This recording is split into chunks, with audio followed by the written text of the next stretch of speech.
Well, it's been another year. The year of 2025. We are in 2026. The greatest year of all time, 2016, was 10 years ago. COVID was over 5 years ago.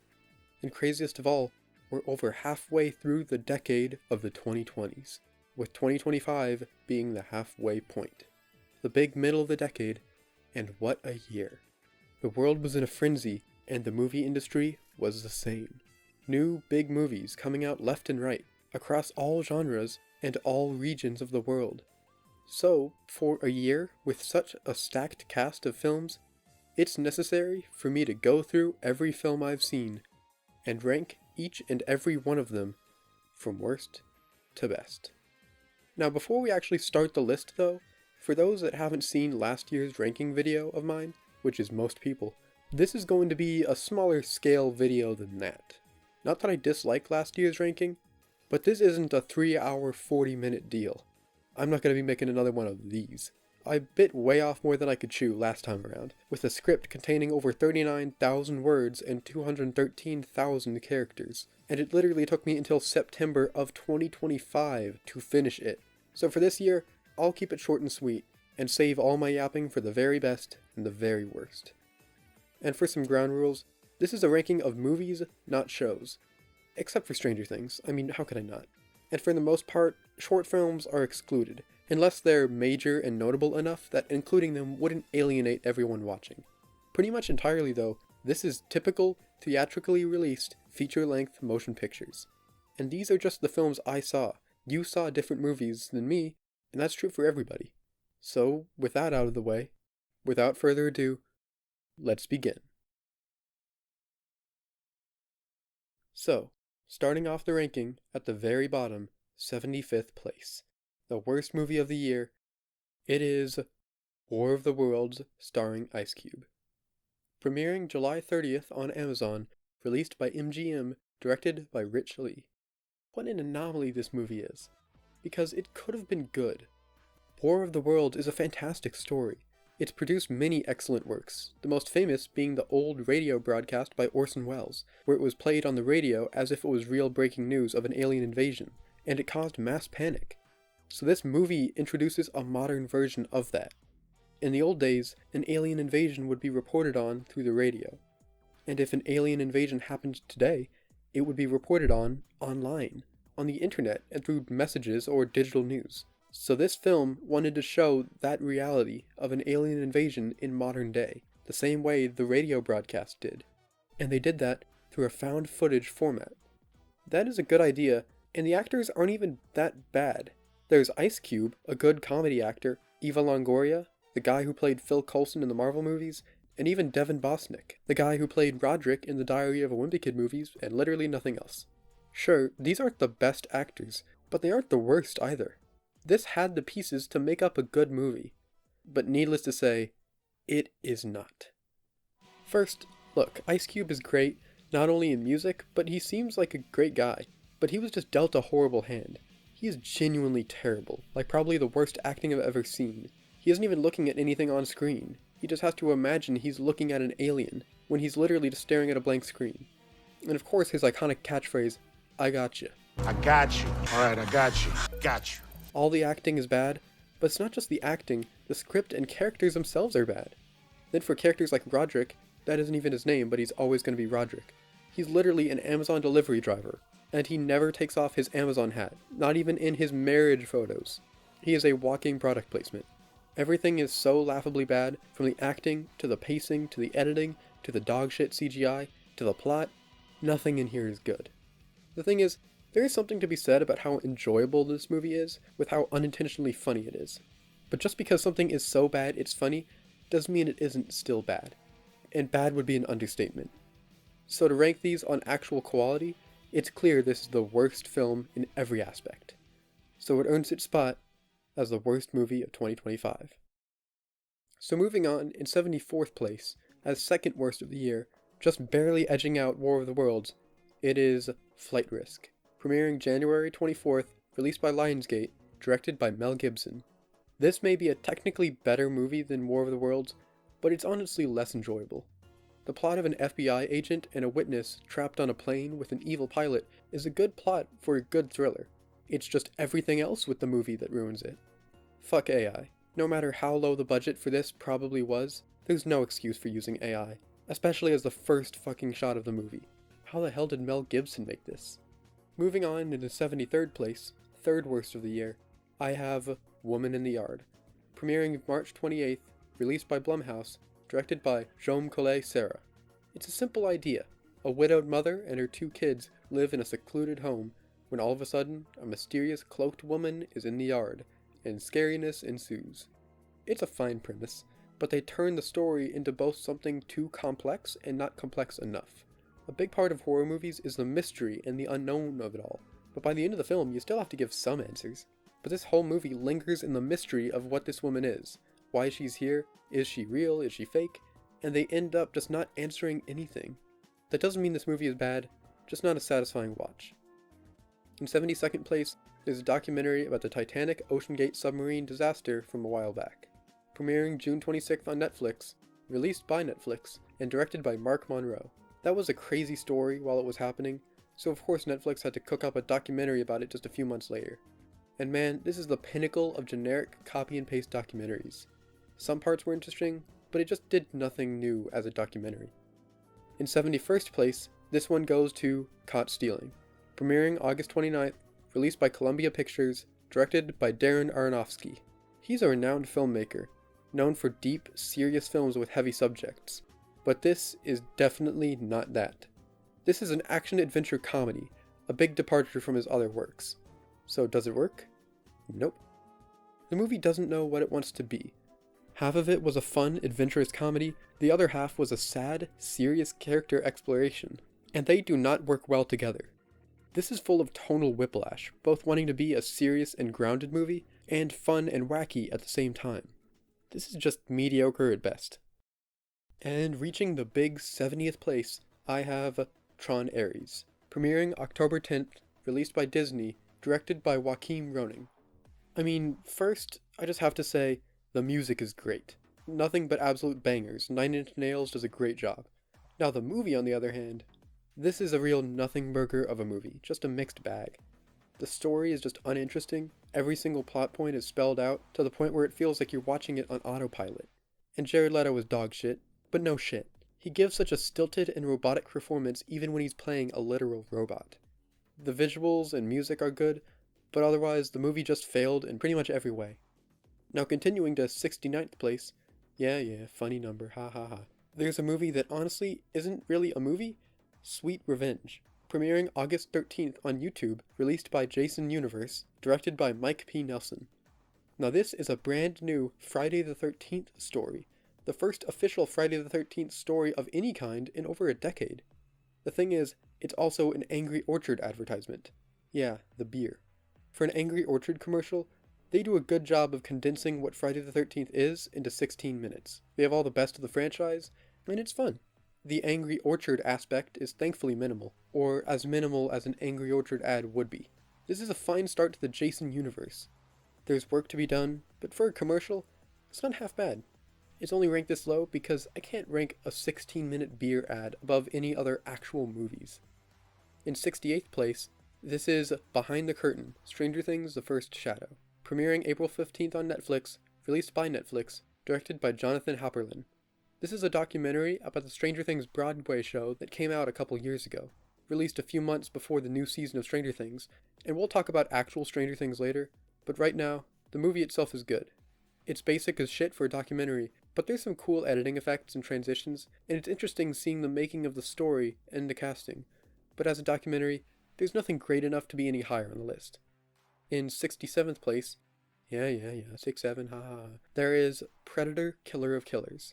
Premiering June 6th on Hulu, released by 20th Century Studios, directed by Dan Trachtenberg, the director of Prey and Predator: Badlands, both being excellent movies in the Predator series. And they were so close to making another great Predator movie. The animation is cool as shit, the anthology element is executed great, each segment is a great story on their own, and the fight scenes are so well choreographed and look so cool. But the thing is, I just don't like the ending, and what it implied for the entire Predator series. Spoiler alert for the post-credit scene, They made it so that the people who defeated the predators in all the past movies, from Prey to the original, were then abducted and cryogenically frozen by other predators to be warriors forever. I hate that element so much. They just retconned the whole series, where now, instead of the people who defeated the predator getting to have a happy ending, now they just get a fate almost worse than death, being kept alive as warrior pets on an alien planet forever. It sucks, because otherwise the movie is great, but it's hurt so badly by that ending, that it not only hurts this movie, but hurts the franchise.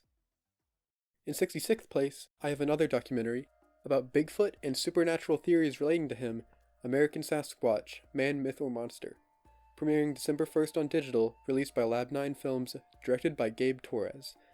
Bigfoot has always been interesting. The idea that a missing link between humans and apes could be lurking out in the great outdoors is a simply interesting prospect. And the search for Bigfoot and looking for evidence has been a passion of mine. And this film goes through the more supernatural side of Bigfoot mythology, all the theories as to if he's flesh and blood, or something beyond this plane of existence who crossed over. Saying it out loud, that sounds insane, and it kinda is, but this movie does a good job of conveying these ideas using logical steps. Some theories that are talked about are absurd. The idea that Bigfoot is from another dimension is far-fetched. A super important part of the Bigfoot community is keeping it grounded and believable, because for as cool as it is to imagine Bigfoot as an interdimensional alien, that is not only pretty much impossible to prove, but nobody outside of the community would believe it. This is a pretty interesting documentary about a potentially supernatural cryptid. In 65th place, it is Friendship, a Tim Robinson comedy premiering May 16th, released by Boulderlight Pictures, directed by Andrew DeYoung.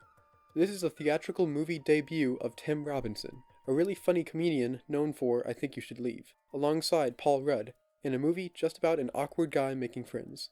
And it's funny, well made, and pretty well shot. It's a good movie. But in some of the I Think You Should Leave skits, they just give so much secondhand embarrassment and cringe, but that's only for like 2 minutes. But this is just 90 minutes of secondhand embarrassment. Tim Robinson is great though, he's the best part, and Paul Rudd is good as well. This isn't bad, in fact it's good. It more just feels weird. In 64th place, I have Stands, a documentary centering on, well, stands. Premiering August 17th, released by MTV Studios, directed by Stephen Leckart. This is about Eminem and his most loyal fans, or stans, a term Eminem invented in one of his best songs. An interesting premise. This does innovate in some aspects as to how the documentary is made. I really like how they kept Eminem and the stans they're interviewing separate, in separate sections. First, the movie covers the stans, then Eminem, seeing the loyalty these people have and how it's affected them, then seeing the man who affected them and the story behind it. There's some good stuff being said in this movie, and while it did get fairly boring around the latter half, there's more good in this than bad. In 63rd place, I have A Working Man, premiering March 28th, released by MGM, directed by David Ayer, the guy who directed the previous year's Jason Statham action movie. At this point, it's a tradition every January, Jason Statham stars in a new action movie, as the same character he always plays. This one being an adaptation of a popular book about a working man taking down a human trafficking ring. It's simply exactly what one would want out of a Jason Statham action movie. The plot is nothing special, and Jason Statham is just playing Jason Statham. But the best parts of these kinds of movies isn't the compelling plot or serious character drama, it's the action. And seeing a cool guy beat up the worst people in our society. And this does that. In 62nd place, it's Fear Street Prom Queen, the fourth Fear Street movie. Premiering May 23rd on Netflix, released by Netflix, directed by Matt Palmer. I love the Fear Street movies. They're some of the best slashers of the last decade, and I watched each movie in the trilogy day one. So what do I think of this continuation? Well, it's definitely not as bad as people are saying it is, but it's not the best slasher in the world. It's a typical slasher, but done very well. The biggest problem with this film is the runtime feels a bit short. It's exactly 90 minutes, no more no less, and that's the bare minimum length you can really make a movie. And it feels like they could have gone farther and fleshed out the story. There's stuff from the book they just didn't include, so I feel like making this film 20 or 30 minutes longer would have really made it better. The other trilogy is better, but as a standalone slasher, this film is an enjoyable time in the Fear Street world. In 61st place, I have Abraham's Boys, a Dracula story, premiering July 11th, going up against Superman, released by RLJE Films, directed by Natasha Kermani. What a strange, strange movie. Not bad, just confusing. Most Dracula stories revolve around the same thing. Someone discovers Count Dracula. But here, the story is set after all that happened, and now Van Helsing is in a different home with a family. It's a cool idea of just dropping us into the lives of a family who are already familiar with vampires and Dracula. The movie is set at their house on the hill, which is very secluded, and the scenes in the day are shot well. The film overall has some great shots. The issue is that it takes too long to get to the actual plot. The pacing just isn't the best, it's a slow burn, and a real slow burn at that.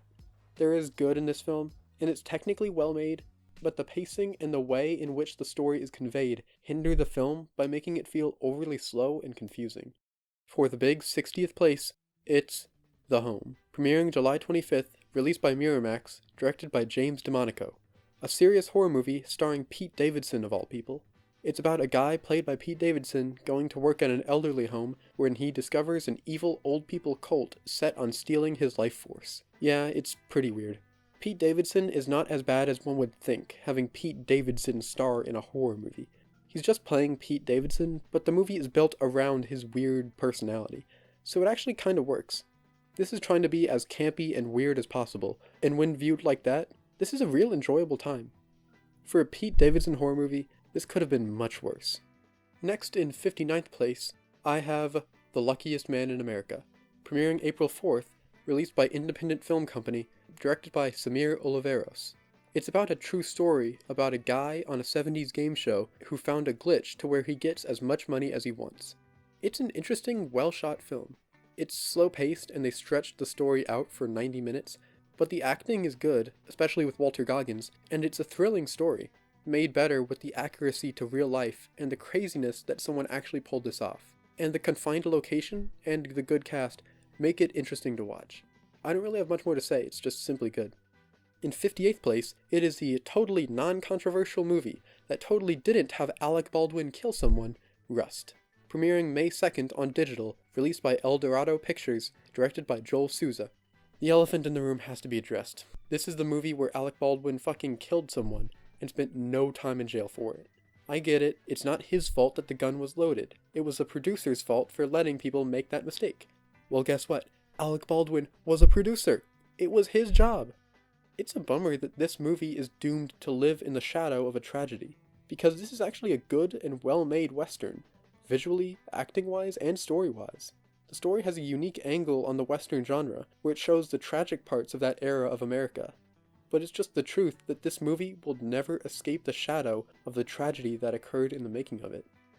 And in 57th place, it's Wolfman, premiering January 17th, released by Blumhouse, directed by Leigh Whannell.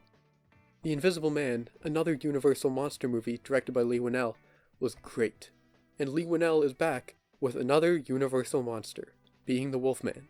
And while this is a step down from his previous film, it's not bad. And the premise of a family trapped in a cabin with the Wolfman outside and the dad is turning into another Wolfman is a cool idea.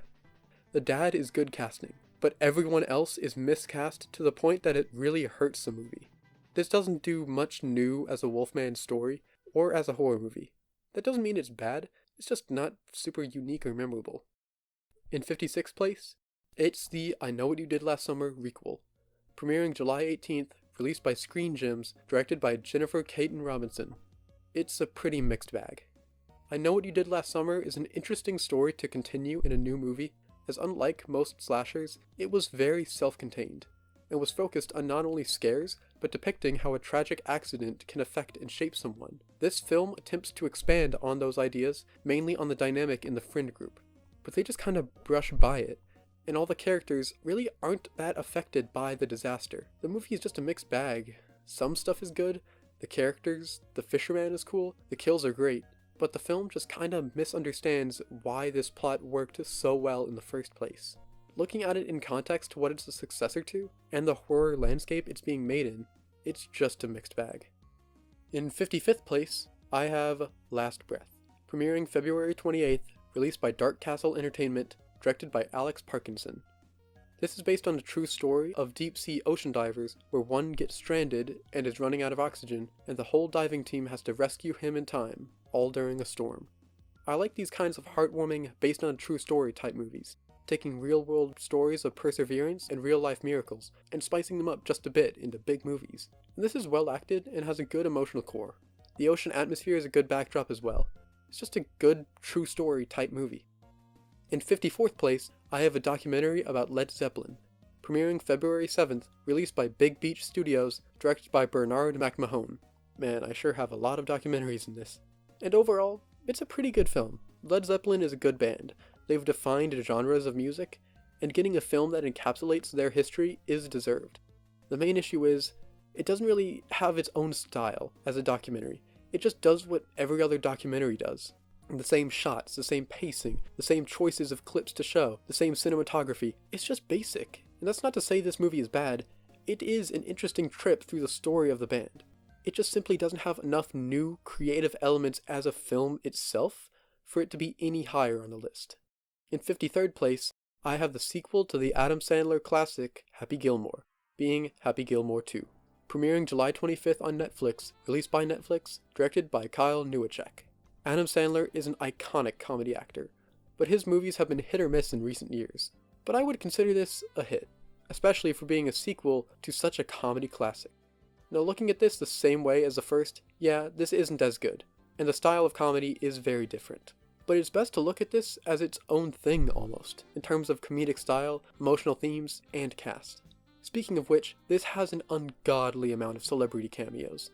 Like, too many for me to name. And that results in a movie with not a ton of emotional depth, but that's entirely made up for by the sheer fun of the plot and the massive cast of wacky characters. It's definitely not as good as the first, but it's still pretty good and really funny.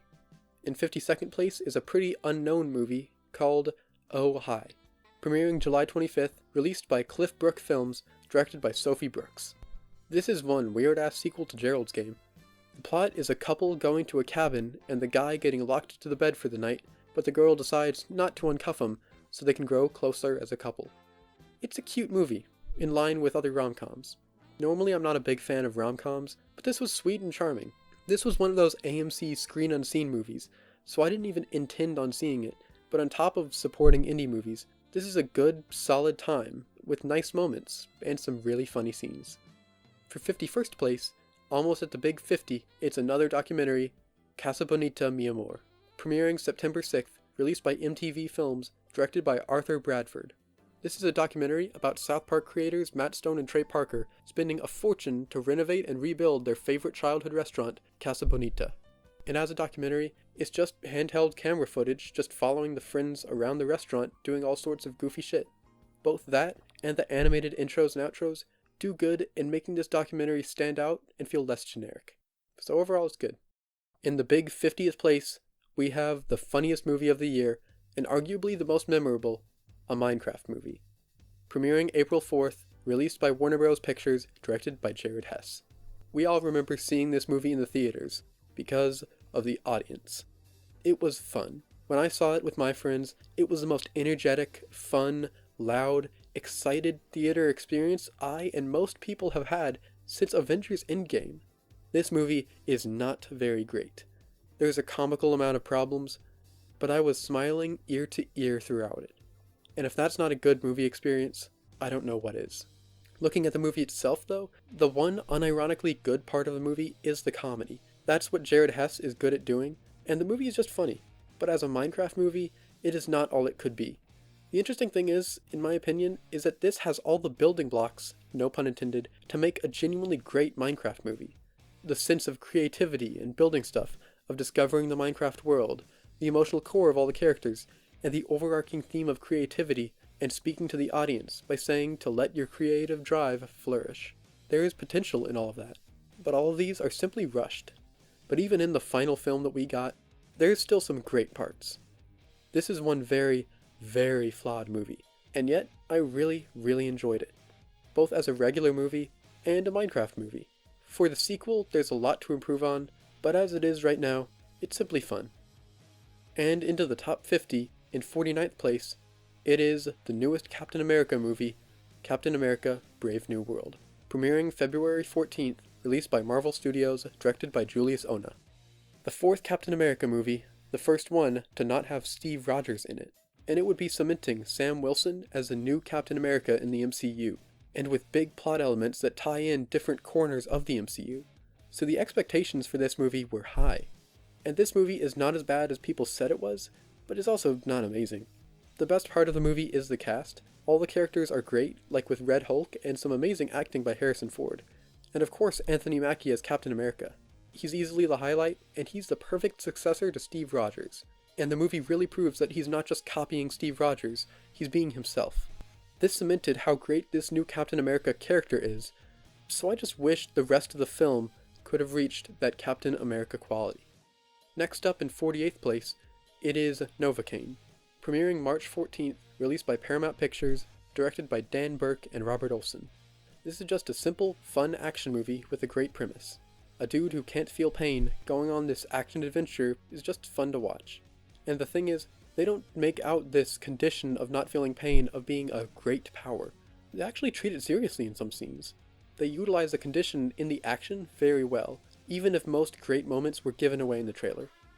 It's a fun movie with a great premise and great action, with genuinely good characters. Next up in 47th place, I have the neon horror movie, The Monkey. Premiering February 21st, released by Neon, directed by Osgood Perkins. Osgood Perkins' previous film, Longlegs, was a fantastic horror movie. It was near the top of my 2024 ranking video. And that movie sprinkled in moments that were just weird enough to where they were kind of funny. But in Osgood Perkins' next movie, The Monkey, those bits of weird, morbidly funny moments from Longlegs are abundant here. That is a good route to take, seeing as this movie is literally Final Destination, but instead of the looming threat of death itself, it's a goofy little monkey with drums. Speaking of which, the monkey is probably the best part of the movie. His design is genuinely really good and really creepy. Thing is though, the latter half of the film leans too much into the comedy aspect, and kind of forgets that even if it is this killer monkey, it should still be taken seriously. The sheer abundance of awkward comedy and narration do hold back the best this movie has to offer, ending up with a very good film, but not necessarily a great one. In 46th place, I have Wick is Pain, a John Wick documentary premiering May 9th on Netflix, released by 8711, directed by Jeffrey Doe. Pretty good documentary. The filmmaking side is typical for documentaries, but the stories it explores are interesting. I had no idea that the John Wick movies were such an underdog and had so much working against them. I feel they could have spent more time on the sequel movies, but overall, a very good documentary. Continuing into 45th place, I have the live-action remake of How to Train Your Dragon, premiering June 13th, released by DreamWorks, directed by Don DeBlow. I really liked this movie. This absolutely cooks all of Disney's live-action remakes, even if that is a very low bar. The world building is one of the best parts of the movie. I always love when a movie creates a world that can really be immersed in, a world that feels real, no matter how crazy the stuff in the world actually is, which this movie really has. And of course, the original film had that as well, but being in live action adds a sense of realism an animated movie could never have. This is a remake that actually justifies its existence, because it understands why the original movie is so good. Instead of twisting it and fixing what does need fixing, they just refine those best parts and make them even better. And that's exactly how a remake should be done. Next in 44th place, I have The Gorge, premiering February 13th on Apple TV, released by Skydance, directed by Scott Derrickson. The premise of this movie is great. This mysterious gorge being guarded by the military, and two people are stationed at opposite sides of the gorge, and they end up teaming up and going into the gorge to see what's being hidden. The mystery of the gorge is a great hook, with the answers to what's in the gorge being very interesting. And what makes this movie so much better is the main characters, Miles Teller and Anya Taylor-Joy, have great chemistry. Nothing in here is amazing necessarily, but having two great characters and a very interesting mystery with spooky imagery makes for a good time. Next, for 43rd place, it's going to be Final Destination Bloodlines, premiering May 16th, released by New Line Cinema, directed by Zach Lipovsky and Adam B. Stein.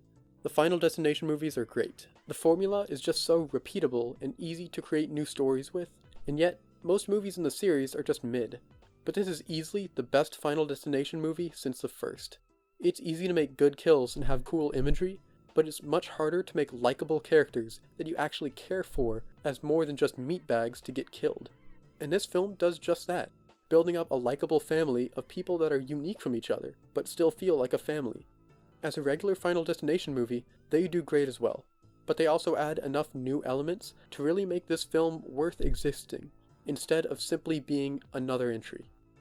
And next, in 42nd place, I have Karate Kid Legends, a new Karate Kid movie, premiering May 30th, released by Columbia Pictures, directed by Jonathan Entwistle.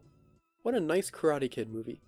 I don't understand why people are making this movie out to be anything other than a heartwarming slice of life centered on karate. Like, this does everything right one would want it to do. Lee is a great, charming main character to follow. New York is a great setting, the fighting and fight choreography is good, and there's a sweet emotional core. And Lee training in kung fu, karate, and even a little bit of boxing was not just bridging fighting styles, but bridging cultures, creating an interesting theme. That's what gave this movie something unique, beyond being simply another Karate Kid, and instead is a reflection on the real meaning of these different arts of fighting, inside a heartwarming story. In 41st place, near the top 40, it is Ballerina, a spin-off of the John Wick series, premiering June 6th, released by Lionsgate, directed by Lynn Wiseman. As the first spin-off of the John Wick world, it could be better, but still pretty good. One thing I absolutely love about the John Wick movies is the world building, which this movie continues to build on, in a really cool way. Eve is by far the best part of the movie. Her as a character is just great. Ana de Armas is such a good actor. Eve has such a charm to her, a side that's a killer and a side that's a protector.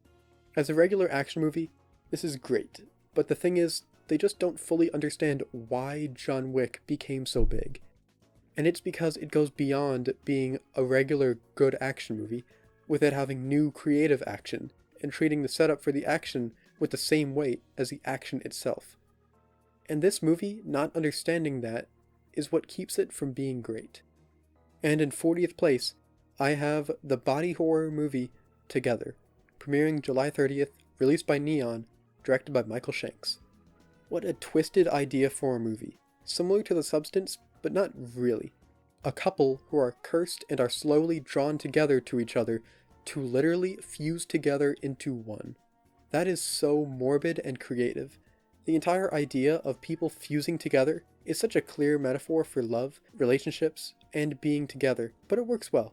The focus isn't on the lore of this curse itself, but the metaphor, with the lore really only being there to add to the overall meaning. The lead couple is actually built up and we get to see them actually be together and see the relationship before all the crazy shit happens. There's some scary imagery, and the body horror is on point. The CGI when they're fusing is genuinely horrific. It looks monstrous. It's very well made. Overall, there's good themes, it's well acted, and very weird and creative with the actual body horror. And in 39th place, I have the next movie in the Strangers trilogy, The Strangers Chapter 2, premiering September 26th, released by Lionsgate, directed by Rennie Harlan. The next chapter in the new Strangers trilogy has been out for a while now. I mean, the third movie is already out, but I digress. And after seeing this entry, this isn't anywhere near the levels of the past Strangers movies, but it's definitely not bad, and in fact is a fun time. This is clearly trying to do a similar thing to what Halloween 2 did, especially with the hospital setting, and the feeling of constant dread of the strangers being right behind you. I kinda like that the movie is pretty much one super long chase scene. The movie starts and ends with the lead, Maya, just running away from the strangers. We make our way all across the town, and the movie ends with the strangers catching up to her. There's some interesting ideas in this movie that fit with the strangers' world. Overall, this isn't anything amazing, but it's a real fun slasher, and I'm looking forward to watching the third part. Next in 38th place, I have Dwayne Johnson's first serious movie, The Smashing Machine, premiering October 3rd, released by A24, directed by Benny Safdie. Dwayne Johnson is one of the biggest actors in the world, but he isn't exactly known for his acting ability, but I guess he wanted to prove he can actually act, because this movie, from A24, stars Dwayne Johnson in a biopic on Mark Kerr, a wrestler who Dwayne, a former wrestler himself, has a lot of respect for. And this is not half bad. It's a bit basic of a biopic, but a good story and great acting. Dwayne Johnson is actually very good. He's actually expressing more than one emotion. Emily Blunt was also great, and so were the supporting actors. It's a solid, very well-made story of Mark Kerr, and a great acting debut of Dwayne Johnson. Continuing to 37th place, it is Jurassic Park 7, Jurassic World Rebirth. Premiering July 2nd, released by Universal Pictures, directed by Gareth Edwards. Now this is nowhere near as good as the first Jurassic Park, I mean that goes without saying, but just looking at this film on its own, it isn't bad, especially for being the 7th Jurassic Park movie. Like Jesus Christ, why 7 of them? The strongest part of the movie is good world building and a feeling of immersion. The whole idea of the movie, that there's this island of mutant dinosaurs that were abandoned by the InGen Corporation because they don't want to deal with them, so they just leave them to die on an island, it all feels real in universe, and grounds the story in realism, at least within the world. As for what keeps this movie from being a great Jurassic Park movie, there are just some glaring issues that hold the movie back from being something great. For one, the big thing this movie advertised, and the hook for the whole movie, was the Distortus Rex. And yet, in the actual movie, he's only in it for like 10 minutes tops, including the opening scene. And he's always shrouded in darkness. They literally never at any point fully reveal his design. Overall, this is definitely a good movie, but not going far enough with the best elements keep this from being anything special. In 36th place, I have a horror movie called Clown in a Cornfield, premiering May 2nd, released by RLJE Films, directed by Eli Craig. And shocker, it's about a clown in a cornfield. The plot is simple and similar to many other horror movies. A killer clown is hunting a group of teenagers living in a small town with a lot of cornfields. And I'm surprised at how solid this is. There are plenty of horror cliches, but they don't feel annoying. They actually feel pretty fitting. And the story is subversive in how it's a cult of killers rather than just one, with commentary on older generations having unfounded distaste for the modern generation. Nothing crazy, but this is just a simple, good killer clown slasher. And in 35th place, I have the movie praised by everybody, Marty Supreme, premiering December 19th, released by A24, directed by Josh Safdie. The talk about this movie makes it sound like this is the movie of the decade. And while I don't think this is nearly as good as most people say it is, this is still a good movie. First of all, yes, Timothée Chalamet is fantastic. He gives an amazing performance. The best part of the movie is the cast. It's filled with actors, musicians, celebrities, and just random people, and yet they all give great performances. Otherwise, the movie is good, but pretty weird in structure in certain scenes. The film can get a bit full of itself at times, as many A24 movies do. There's many scenes that just didn't need to be here. At a point, the movie forgets that other people are supposed to see this, not just the filmmaker. It's a mixed bag overall, but certainly there's far more good than there is bad. In 34th place, I have the only 2D animated movie I've seen this year, The Day the Earth Blew Up, a Looney Tunes movie. Premiering March 14th, released by Catch-Up Entertainment, directed by Peter Braungart. This movie is a real anomaly. It's a Looney Tunes movie, characters who were their most popular 60 years ago, but it's in fully 2D, something almost non-existent in the modern landscape of animated movies, especially theatrically, and this is a really nice tribute to the classic Looney Tunes cartoons. It felt surreal seeing a 2D animated movie in theaters, especially a Looney Tunes movie, with writing that doesn't feel like it's from the 60s. The writing of this movie does a great job of adapting the comedy style and writing of the Looney Tunes to modern pop culture. It's a sign of good writing to be able to do that, because most modern movies falter in commenting on modern pop culture without sounding out of touch. But not here. Overall, after 95 years, Looney Tunes is still funny, and they can still make good movies, just without the racism. In 33rd place, I have the horror movie Bring Her Back, premiering May 30th, released by A24, directed by the Filippo brothers. The Filippo brothers are great filmmakers. They made Talk to Me, another A24 horror movie that was fantastic. It had a very original story, and they're back with a new, original horror movie. And similar to Talk to Me, this movie is really fucked up. It's just about a brother and sister who lose their father and are adopted by an older woman who slowly turns out to be truly evil.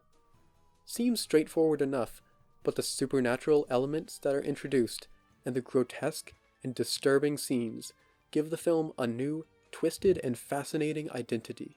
This is one of those movies where it creates a pit in your stomach halfway through. That pit just gets bigger and bigger as it goes on. These siblings just go through so much shit, and it just keeps getting worse and worse for them, to where you have to root for them. Like, by the end, I'm just like, give these kids a break. Nothing ever goes right for them. There's very little levity, and that adds to the sense of dread. Really, the way this film employs the use of sound, of tone, of dread, and slow building, make this film really disturbing, meant in the best way possible. In 32nd place, I have Companion, premiering January 31st, released by New Line Cinema, directed by Drew Hancock. This is a killer robot movie, but completely unique from all others, because it's following the robot, and she's the hero. It stars Sophie Thatcher as a sex robot bought by a man played by Jack Quaid, and she gains intelligence and wants to be free and put an end to Jack Quaid's character of a big douchebag. Sophie Thatcher is so good. She's just a great actor, and really brings some great depth and human emotion to a literal robot, and she adds to the meaning of the story. The idea that artificial life is still life. Even if it's fake, that life is still real in every sense of the word. And is love what differentiates a robot from a living person? And if so, does that mean they're truly human? This is an interesting look on what it means to be alive, and more than anything, what it means to love, all while still being a great, standalone horror film. Almost at the top 30, in 31st place, I have the sports horror movie, Him, premiering September 19th, released by Monkey Paw Productions, directed by Justin Tipping. It's very rare to see a horror movie actually center on sports, and not just use sports as a backdrop, but instead as the main focus. This is a fairly unique movie, both in terms of it as a horror movie and as a sports movie. The whole point of the film is to exemplify the parallels between sports and football and religion. The dedication, the passion, the drive, the undying loyalty, and the willingness to sacrifice are all aspects of sports that echo that of religion. Outside of the themes, as for the main cast, I have to mention Marlon Wayans. Marlon Wayans was shockingly fantastic. Like, genuinely excellent. He's the highlight of the movie. What holds the movie back is the pacing, in the way that a lot of the film is spent as build-up, and it ends up with you just waiting for the ball to drop. And when it did, it felt out of nowhere, going from 1 to 100 so quick. But still, overall, there's a lot of unique things to like, a lot of great performances. It's just a really fun movie. And now, we've reached the big 30th place. And for this spot, I've picked the newest Predator movie, Predator Badlands. Premiering November 7th, released by 20th Century Studios, directed by Dan Trachtenberg. Man, this is so much better than Killer of Killers. After Prey and the latest entries in the Alien/Predator world, this movie was the next big step for the series, being easily the most unique, with, for the first time in the Predator series, starring a Predator as the main character. No humans in the movie at all. The focus is all on a Predator on a mission. A really cool idea. They do a great job of building on the lore of the Predators. And the pairing of the Predator, a Weyland-Yutani robot, and the weird little alien guy are really fun. This is less of a horror film and more of a really fun sci-fi action movie to watch, with some cool ass moments, and really fun characters, and a really nice setting. Definitely recommend it, as weird as it is to say for a Predator movie, as a fun watch. Also, for some reason, the creators of Stranger Things, the Duffer Brothers, made a cameo as 2 bus drivers in one scene, and that's their only non-Stranger Things movie credit. I have no idea why. Now next up in 29th place, it is Now You See Me, Now You Don't, the third Now You See Me movie, premiering November 14th, released by Lionsgate, directed by Ruben Fleischer. Magicians are cool, but doing a heist? Even cooler. Doing it to a Saudi Arabian diamond criminal network? Even cooler. But for real, this movie was way more enjoyable than I thought it would be. The most fun and enjoyment from this comes from the mystery and the magic. This movie does a great job of capturing the feeling of seeing a magic trick. Not in the literal magic tricks in the movie, but in the story and the twists and turns of it. Like with a real magic trick, it's all about the magic of wondering how they did that, how someone could pull that off. And with this movie, it's the magic of wondering how they managed to pull this off, how the writers could make a story like this with all the twists and reveals, or the editors and CG artists on how they pulled off all these tricks and visuals. That kind of enjoyment and sense of movie magic is so special, and it elevates this movie to being the 29th best of the year, in my opinion. Next, in 28th place, I have a movie that many were super excited for, including me, and that is Five Nights at Freddy's 2, premiering December 5th, released by Blumhouse, directed by Emma Tammy. After what felt like a long time, we finally have the sequel to Five Nights at Freddy's, a movie that was made for the fans of the game and pretty much nobody else. The movie was very divisive, and while the general audience liked it, the critics did not. So now comes the sequel, where they aren't burdened by having to set up this world, and they've learned from previous mistakes. So is this a legitimate good movie? Kinda?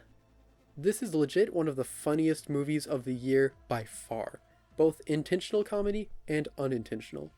Now that's not to say there aren't unironically great parts. The opening flashback scene was a great standalone story. There's some particularly great shots throughout. The acting from people like McKenna Grace is excellent, but overall, yeah, this isn't a conventionally good movie.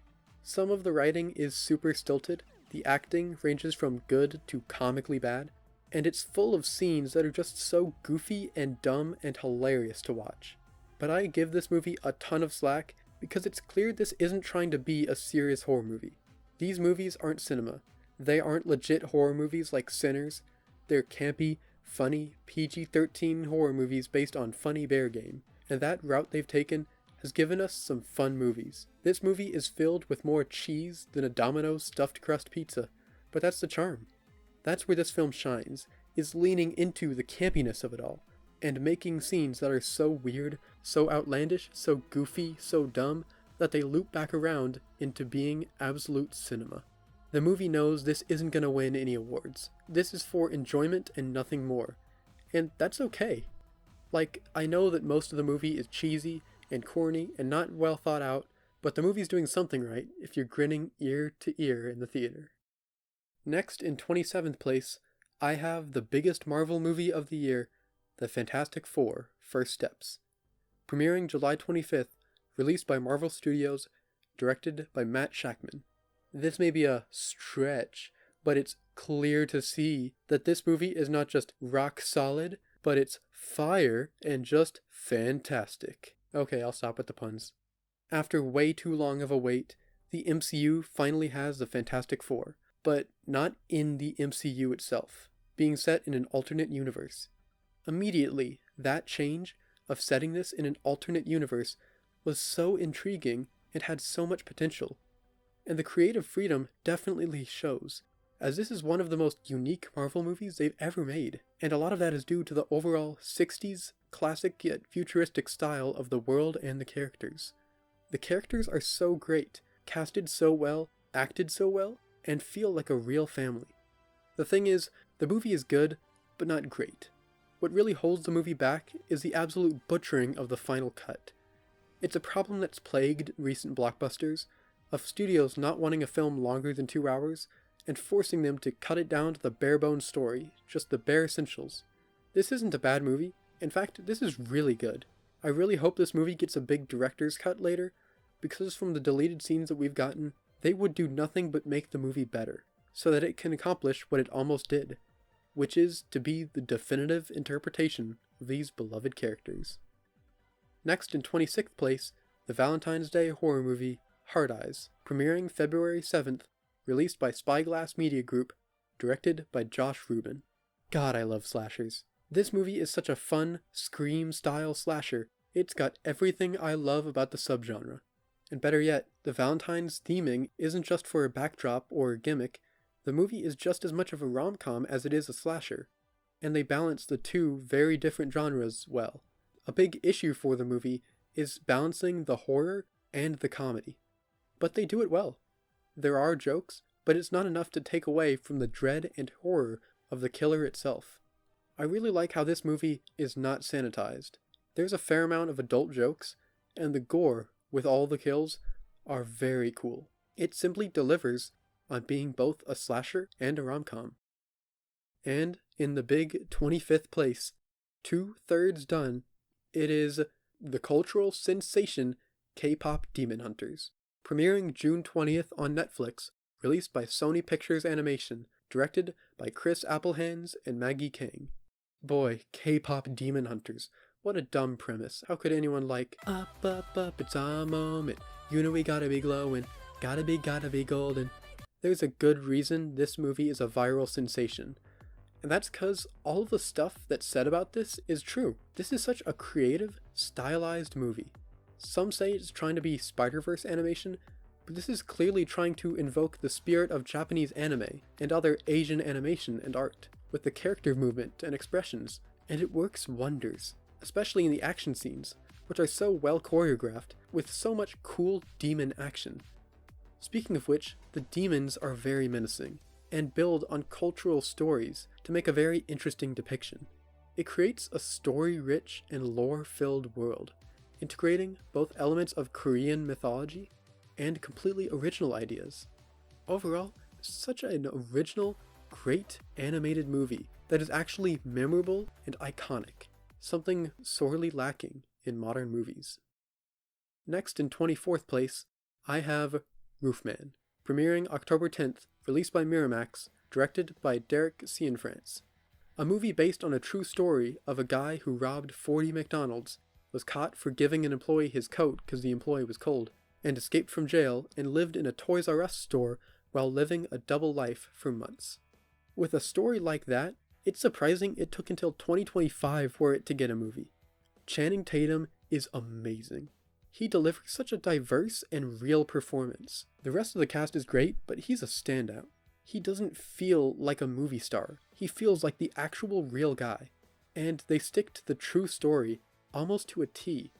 There's very little embellishment, and the real story is so insane that there's no need to change it, so it sticks to the true events. There's little to no exaggeration of the events, or changing of details to make it more movie-like. As far as movies based on true stories go, it really doesn't get much better than this.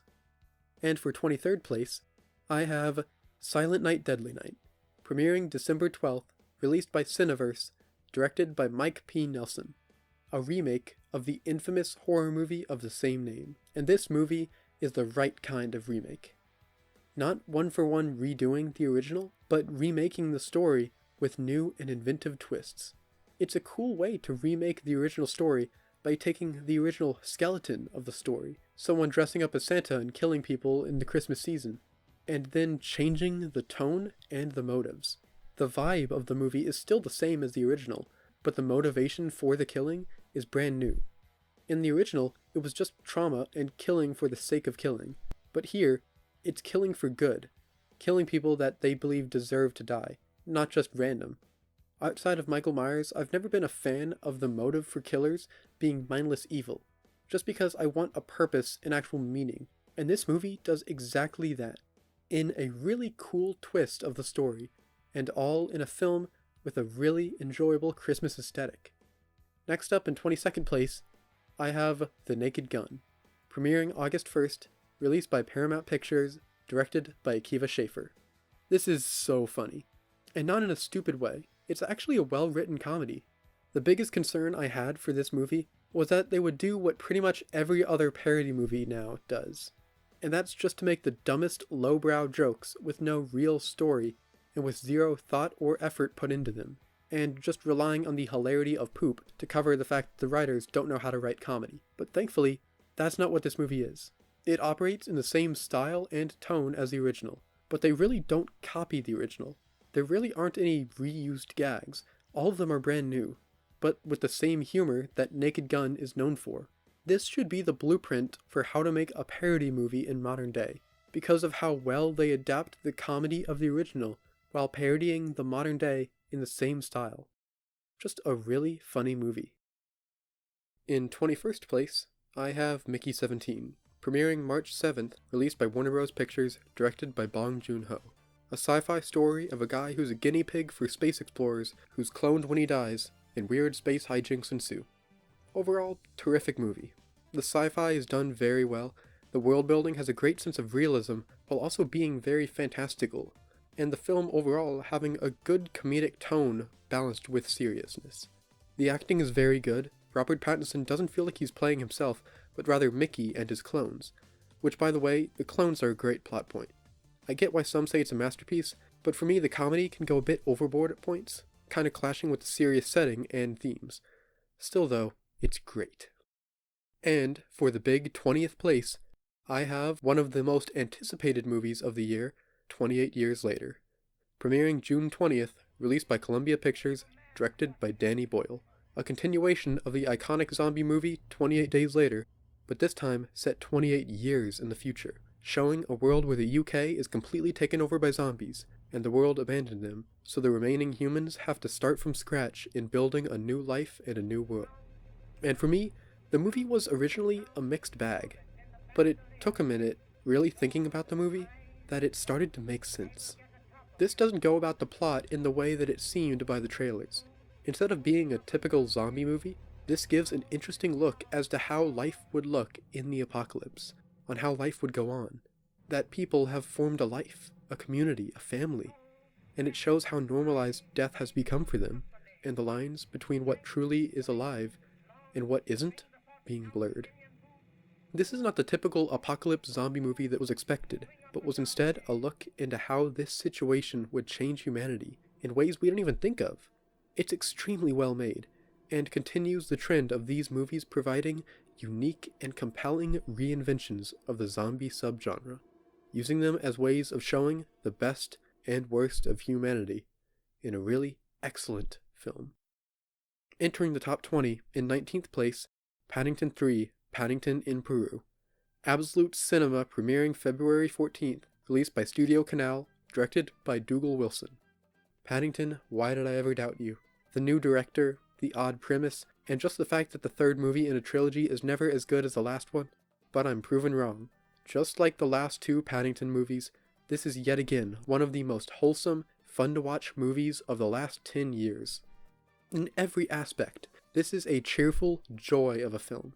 Paddington is so pure, he's just so nice. He's not some deep anti-hero, he's simply a bear who likes marmalade and loves his family. You don't need to have conflict among every character, or big arguments or hatred. This is just a family who loves each other more than anything, who go on an adventure to save one of the members of their family. There is no possible way that someone could go into this movie and leave with anything less than a bright smile on your face, new hope for people, and love in your heart. In 18th place, I have Nobody 2. Premiering August 15th, released by Universal Pictures, directed by Timo Tjahjanto. A sequel to the 2020 movie Nobody, with Bob Odenkirk, a part of that wave of new action movies after the success of John Wick. And that ended up being one of my favorite action movies ever, because of how it wasn't just John Wick. The plot is just an ordinary dad who has a violent dark side, and gets involved in stopping a crime ring. Now this film, while still having the same premise, has a very different tone. It's now set when Hutch, played by Bob Odenkirk, goes on a beach vacation with his family and ends up involved in an underground crime ring and takes down some evil people in cool ways. Which yeah, the movie is simply fun. Bob Odenkirk is fantastic as both a regular dad and an action fighter. And Christopher Lloyd was great and funny. All the best parts of the first film are here. The action choreography, the cinematography, the characters.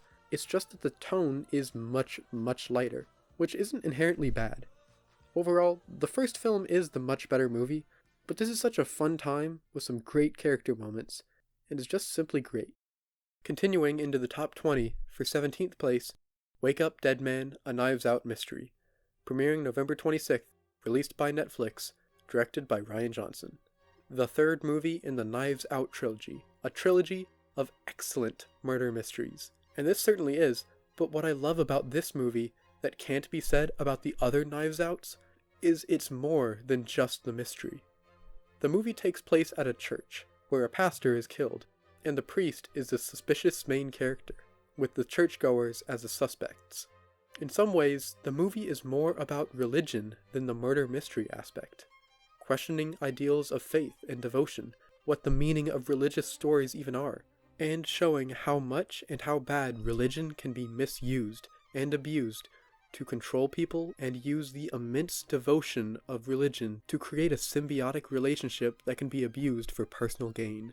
The film is both a takedown on so many different parts of religion, and a reminder of having core beliefs and ideals that you strive to follow, and validating religion. It doesn't lean too far to one side, letting atheists and devoted Christians find something of value in this. And on top of that, there's still a whole murder mystery with complex twists and turns, and shocking moments and suspects, and a reveal that reshapes the whole movie. It's beyond impressive. It is a sign of a great filmmaker, and an excellent film. In 16th place, it is Good Boy, the horror movie starring a dog. Premiering October 3rd, released by What's Wrong With Your Dog Studios, directed by Ben Leonberg. The term unique horror movie is used a lot now, especially by me in this very video, but for real, what is more unique than a horror movie entirely starring a dog? As someone who has dogs, this was amazing to watch, because of the pure kindness of dogs now being shown in a horror context, and how far Indy, the dog, will go for his owner. For a lot of parts of the film, I couldn't stop smiling just because of how cute Indy was, and all the little mannerisms that dogs do with their owner that nobody else ever really gets a chance to see. The depiction of the dog, Indy, in the movie is so true to how real dogs act in these secluded scenarios, because Indy, in his mind, is in this haunted scenario, and in a way, that is the most sincere form of acting, when he doesn't even know he's acting. What an excellent film. In the cinematography, scary elements, and just the fact that the star of the movie is a dog who doesn't even speak. It's so clearly a love letter to dogs, made by someone who just loves their dog and wanted to do something cool with them.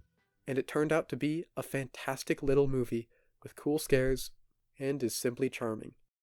Continuing into 15th place, 60 movies down, it is F1. Premiering June 27th, released by Jerry Bruckheimer Films and Warner Bros., directed by Joseph Kosinski. Car go fast, and it is very cool. This is just Top Gun, but F1. And Joseph Kosinski, the director of Top Gun Maverick, brings the scale and intensity of Top Gun Maverick to the entire sport of Formula One, and it's a perfect match. Before getting into the actual racing stuff, starting with the cast, Brad Pitt is once again great, and so is Javier Bardem, and Damson Idris is a big surprise highlight. They're all great, but more so than these characters, the sport itself is kind of the star. The movie just feels so epic and intense. The camera angles during the racing scenes are just so up close, and in a lot of scenes look handheld, and the shaking of the camera is great at replicating a feeling of intensity that regular camera angles couldn't capture. Same with the sound design, all the noises are so loud, and they capture all the little noises as well as the big ones. I've barely ever watched F1 races, and yet I loved the movie, because they also explored the emotional meaning of the sport. To make a truly great sports movie, you have to capture the highs and the lows of the sport, the feeling of being in it, and what the sport means to the racers, to which this movie succeeds at doing them all. Next up, in 14th place, I have The Running Man. Premiering November 14th, released by Paramount Pictures, directed by Edgar Wright, and based on the book by Stephen King. Set in a near future, where a guy named Ben Richards signs up to compete in The Running Man, a game show where everyone's trying to kill you, and if you survive for a long enough period, you get all the money you want, going through gauntlets of assassins and mercenaries for the ultimate prize. That premise and Edgar Wright's style of filmmaking go hand in hand. The best part of Edgar Wright's films is that from start to finish, they are pure fun and enjoyment. They can be watched at any time and brighten your day, which is exactly what this film is. The action, comedy, sentimental themes, and political commentary work hand in hand to form an excellent, fun time. And more than comedy, there's some interesting political commentary. The tone of the film starts out just like the Running Man in-world show, seeing how he survives the bad guys through cool action, but as it goes on, the cracks in the game start to show, and eventually we break completely from the Running Man show, and it transforms into a man on a mission to take down the authoritarian government. And as for the cast, Glenn Powell is great as an action star. He's such an underrated actor. He's been acting for decades. It's great he's actually getting recognition. And Josh Brolin is fantastic. he is despicable through and through, starting with a facade of just an asshole TV executive, but slowly revealing himself to be a truly evil tyrant, puppeting people as entertainment. This movie is just so fun, from start to finish. Everything is so well made, so well choreographed, so well acted, so well written. As an action comedy, it doesn't get much better than this. And in 13th place, I have a movie about dinosaurs in the Vietnam War, Primitive War, premiering August 21st, released by Spark Films, directed by Luke Spark. Yes, a movie basically set during the Vietnam War of a US squadron discovering dinosaurs hidden in the jungle. I loved this movie way more than I thought I would. The idea of dinosaurs in Vietnam and a platoon of soldiers stranded in the jungle having to fight off a multitude of dinosaurs is simply cool, and would already make for a great fun time. But this movie is actually way better than it would seem. The best the movie could have been with that premise. For one, the production value is shockingly very good. Going into the movie, my expectations were extremely low in terms of the CGI quality. This is a fairly low-budget movie, and even after the good-looking CGI in the trailer, I still expected it to look janky. But holy shit, this film is beautiful. Like, it looks almost on par with the Jurassic Park movies. It's not perfect, but it's really good. I don't know who the hell did the CGI, but it looks fantastic in literally every scene. The movie is a combination of dinosaurs and the Vietnam War, so another trap the movie could have fallen into would be either intentionally or unintentionally propaganda for the military. But here, it's not really at all. In fact, the movie calls out the worst of the military. There can be a few funny sound effects and a few goofy moments, an odd bit of animation here, a bad Russian accent there, but what this movie gets right, they really get right. I'm genuinely very surprised at how this movie is so fucking fun, and has not only heart, but balances the goofy dinosaur action and the grounded, serious moments about the horror of war. For what it is, this is the best movie it could be. And in 12th place, I have the fourth and final Conjuring movie, The Conjuring: Last Rites, premiering September 5th, released by New Line Cinema, directed by Michael Chavez. I love the Conjuring universe. The movies are just great. So going into this movie, I was excited, but was hesitant to think it was going to be amazing. The previous film, The Devil Made Me Do It, was a good movie, but was missing a few elements, and was not on par with the previous films. And it seemed to be that way because the third film was directed by someone other than James Wan, who made the first two, with the third being made by Michael Chavez. And seeing that he was coming back for this one, after not being over the moon with the previous, I didn't expect something amazing. But I don't know what changed with him, but this is not only on par with the best this series of stories have, but is just an amazing movie. Despite how much they exaggerate it, the foundation of the story is true. The broad strokes did happen. There really was a family haunted. There really was a conjuring mirror. While some is clearly fiction, the overall story is true, which makes the movie so much more enjoyable, knowing that these stories and characters were actually real. In terms of the horror, the scares are really great. But the focus isn't only on the scares this time around. It's just as much about Ed and Lorraine. It's a great route to take, to move away from the massive spectacle of the other movies, and to make the core of this movie less about the crazy new demons, and instead being a personal story about Ed and Lorraine Warren and their lives as ghost hunters in a newer world. And that makes this a fitting end to Ed and Lorraine's story. Overall, this is a smash hit of a Conjuring movie, and is the best ending they could have made to this world and these characters. Even though there's definitely going to be more stories with these characters, especially after this film's success, they truly made a fitting end to this saga of scares, and simply a perfect finale to The Conjuring. Next up, in 11th place, almost at the top 10, I have Dogman, premiering January 31st, released by DreamWorks, directed by Peter Hastings. Man, a 10-year-old me is losing his shit right now. Throughout my life, the Captain Underpants and Dogman comics have been a core piece of media. And now, so many years after the Captain Underpants movie, there's the Dogman movie. And wow, it's just perfect. This movie just warms my heart. If this released 8 years ago, I would adore it, and it would probably be my favorite film.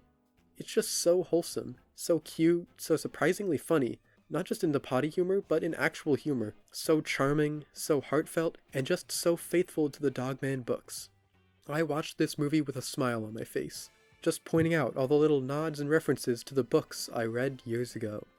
The animation is also so faithful in capturing the art style of the books, but translating it into a cinematic style. The characters still look 2D, but are in 3D, with added depth and detail. The textures are so detailed, but they aren't realistic, because each little hair, each groove in the wood of a table, is made to look like it was sketched by a pencil, which, if you read the books, is so accurate.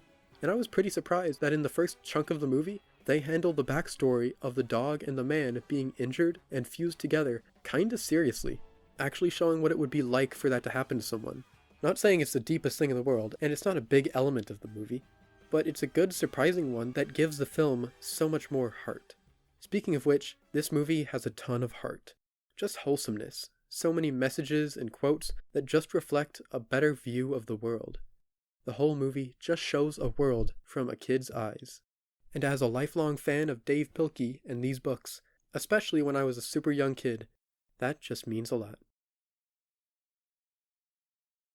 And now, we've finally reached the top 10 movies of the year. It's been a while. Now, the previous movies have all been great, but these in the top 10 go beyond the year, and are great movies to be remembered. And so, for number 10, I have Superman, premiering July 11th, released by DC Studios, directed by James Gunn. Superman is a character that goes beyond ages, or time periods, or nations. He is a character who embodies the good of man, and what every person should strive to be. He started in America, but has transcended any one nation, and has become an icon for the best of humanity. And in 2025, we got a new interpretation of that character. And this is Superman. This movie understands Superman. They don't just use the S symbol, they know what it means, and this story is the perfect example of why Superman is so meaningful, why he's persisted in the public consciousness for almost 100 years, and why he's the most iconic fictional character of all time. Because of hope. Because the right thing to do is simply the right thing to do. A massive subplot of the film is Boravia and Jarhanpur, fictional nations, and how Boravia is invading Jarhanpur, to which Superman steps in, not as a representative of the US or China or another powerful nation, but as himself, as a man who wants to do good. All the political shit is pushed aside, because all that matters is the lives of the people within it. People have called this movie pro-immigrant, when I would say this movie is just pro-human. There is the speech that Superman gives at the end of the movie, saying how even though he's an alien, he's just as human as anyone else on the planet. He wakes up every day, tries to do his best, lives, loves, and always works to do good in the world. And that can apply to immigrants, and also, again, speaks to the truth of Superman as a character and who he is. An alien, being from a dead world, is one of the best human men on Earth. It has the power to do true good. And then, of course, there's Lex Luthor. Holy shit, he earns the right to be a villain. He is a piece of shit, and yet, he's not completely one-dimensional. He has reasons for doing each and everything he does do. Maybe not moral reasons, but a real motivation nonetheless. Now, I do have one or two negatives overall. First of all, I can really see how for some people, this can be too different. And even if the changes made and new things added are made for the same goal as the best Superman stories, the unique and pretty weird elements may scare off some casual viewers. And that's kind of my only gripe with the film as a whole, is throwing in so many different ideas and crazy shit. And yeah, in ways it does subtract from the simpleness of Superman. But where the movie is grounded, however, is with humanity. That's what this movie excels at. It is to tell a story that just amplifies what makes Superman such a powerful symbol, while telling a new story with new characters and crazy ideas and so many real-world parallels. It's just really powerful. It's really special when a movie, especially a Marvel or DC movie, can make you reflect on the world, which is exactly what this movie does. And this movie gives a great example of what superhero movies should strive to be. Now next, continuing into the top 10, in 9th place, for this spot, I've picked another superhero movie, this one being slightly better than Superman, and that movie is Thunderbolts. Premiering May 2nd, released by Marvel Studios, directed by Jake Schreier. Holy shit, this is one great movie. Nothing in this movie is unremarkable. This takes advantage of the connected universe aspect of Marvel, by having this bring together a set of characters from stories spanning the MCU, from movies to shows, but not the most famous heroes. Instead, the imperfect characters, the villains, the side characters, the anti-heroes, the arguably most interesting characters from Marvel are brought together as a team, and in their team-up, the villain and the story, the film says something about the nature of being a hero, mental health, and going past trauma and into a new day of doing the right thing. I've liked most of the Marvel movies coming out in recent years, but they haven't been conventionally great movies. They've been passable. Just fine. Not bad, but just quality enough to be good to watch. They've gotten by being good enough. But nothing in this movie is good enough. Every single aspect of this movie is notable and exceptional. They didn't take the easy way out. They really did go above and beyond. First of all, with the true authenticity of the filmmaking, that it isn't all shot in stupid-ass, dumbass, stinky-ass Georgia. Part of it is, sure, but they also filmed in actual deserts in Utah, which is like most of the movie, and they actually had Florence Pugh jump off the actual second tallest building in the world. They actually flipped over actual vehicles in the desert. All of it works so well in making the film so much better, in many different ways. On another point, the emotional scenes aren't undermined with a joke at the end. The moment is allowed to end, and let emotions sink in, and later elevating it with a small bit of not really jokes, but more charming interactions with characters. And that's something I really want to talk about, because definitely the best part of the movie is the story and characters. That's where the cinematic universe aspect works in the movie's favor, because we get to see and explore each of these characters in depth. All of these characters are so complex, and are all so unique, but all share one thing, and that is trauma and having a void within. Showing the point that the battle is just as much mental as it is physical. You can be the strongest man on the planet, but if you're not mentally stable, it all falls apart, and you need others to lift you up. Moving on to that part, the cast of characters, Yelena, John Walker, Red Guardian, Ghost, Bob, not Taskmaster, all work great together as a team. Their stories and personalities make great chemistry. The interactions between the characters are just great. This ensemble of very different people somehow end up being great characters to work for one another. They each have personalities so different, their stories and lives are so different, and yet so similar in so many ways. All of them are all feeling alone now more than ever, and each member has something another one can relate to. This movie has a true purpose, meaning, a message, actual creativity, authenticity, and heart. It's what a movie should be. I hope Marvel realizes that blockbusters can be great pieces of art just as much as they are popcorn movies, because this movie is truly great. Moving further into the top 10, in 8th place, I have one of the most creative and original films of the year. It's going to be the horror movie Weapons, premiering August 8th, released by Warner Bros. Pictures, directed by Zach Cregger. What an excellent movie. This is one of the best movies of the year, and easily one of the best horror movies. It is great in nearly every way you could hope this movie would be. The mystery was what hooked most people in, of an entire class worth of kids waking up at 2:17 a.m., getting up, and running into the darkness to never be seen again. And the mystery is the core of the story, and is so captivating. It just unfolds into this scary thrill ride, told and explored in such a unique way. This is just a fucking good movie. And it's just so damn well made. One of the best parts of the movie was the directing on the part of Zach Cregger. The movie is just directed so well, and so unique, like with the cinematography, the use of Dutch angles in tense scenes, the close-ups and super scary moments, the seamless movement of the camera throughout. And I love the night scenes, because they used the darkness and the contrast to make some really nice looking shots. Another standout of his directing is the whole way the movie is structured, with the movie being told in parts, each part following a different character, and the part they have to play in this mystery, with all of them building up and eventually intersecting, where we finally get to see the true story of what's really been happening all throughout the movie. And the answer to this whole mystery is interesting, to say the least. The horror is fantastic, simple as that, and it does so by being less in-your-face horrific. While there certainly are scenes of that, they prioritize being unnerving, disturbing, and shocking. The horror comes from the gradual building of this scary story, the unnerving tone, the sense of fear of the unknown, of who is doing this, discounting the typical horror tropes, and making the scariness come from these weapons, and the horror around them.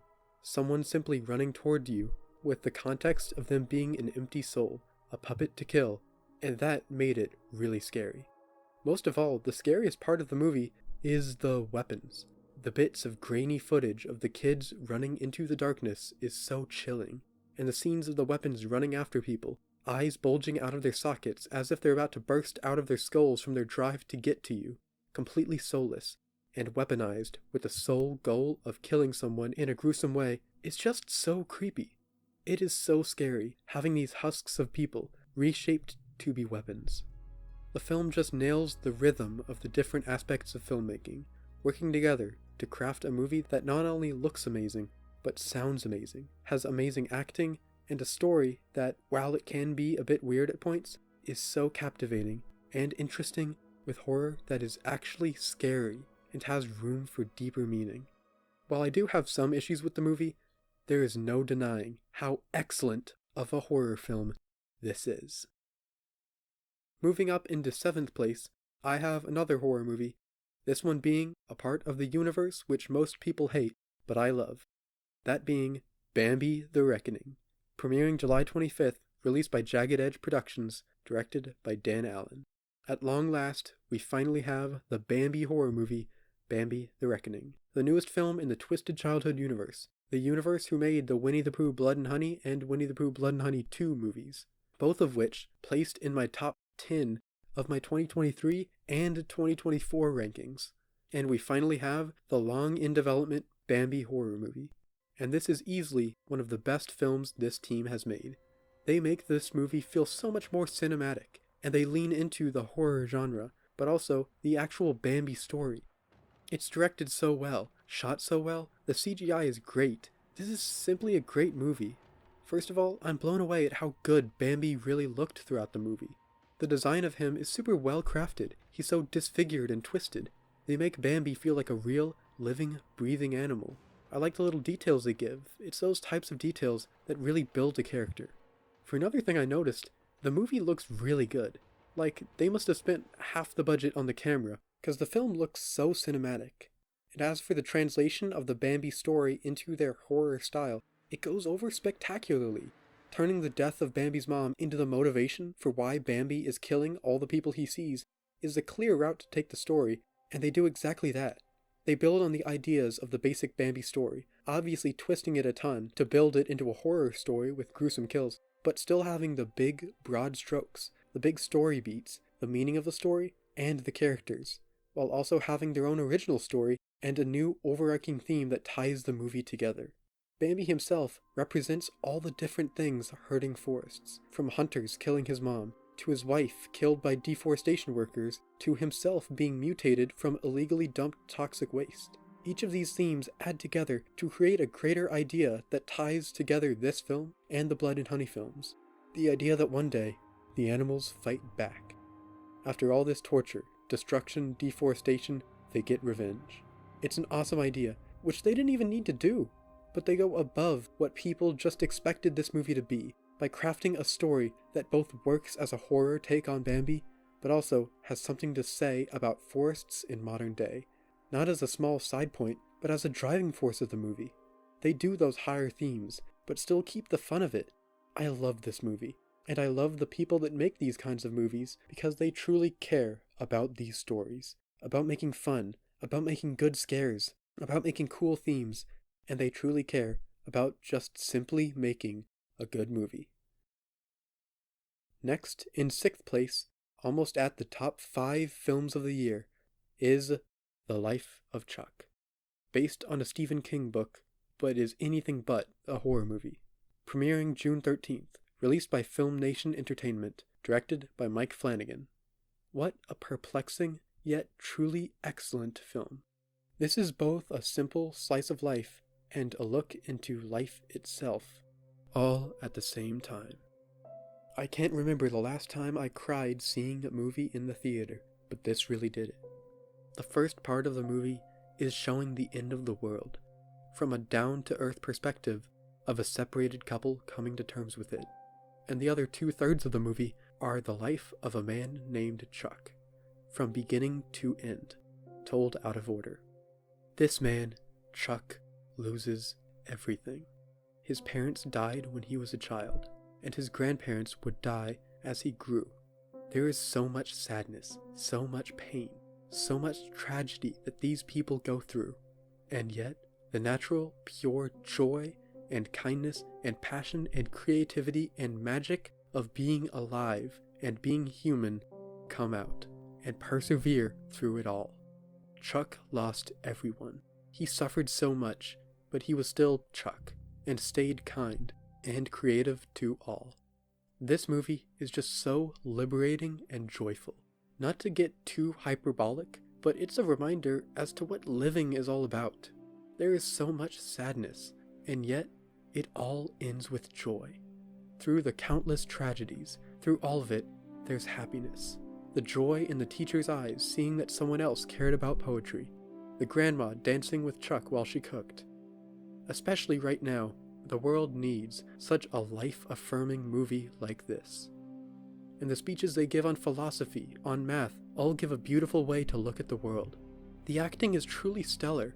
Every actor in the movie goes above and beyond to bring these characters' emotion and humanity to life. And they all give some of the best performances of each and every one of their careers. This is Tom Hiddleston's best movie by far. For as little as Matthew Lillard was in it, when he was truly amazing. Chiwetel Ejiofor was fantastic, and so was Karen Gillan. These characters are all so true to who people are, and are full of deep emotion and character. The best character is the grandpa, nicknamed Zaddy, played by Mark Hamill. This may just be the best performance of Mark Hamill's career. That his character, through him going through so much grief, he still has so much love and wisdom to give. This is such an emotionally powerful movie, and has so much heart in it. This exemplifies how Stephen King isn't just the horror guy, he's a truly great writer, with this movie being an even better adaptation, and a movie that is truly profound.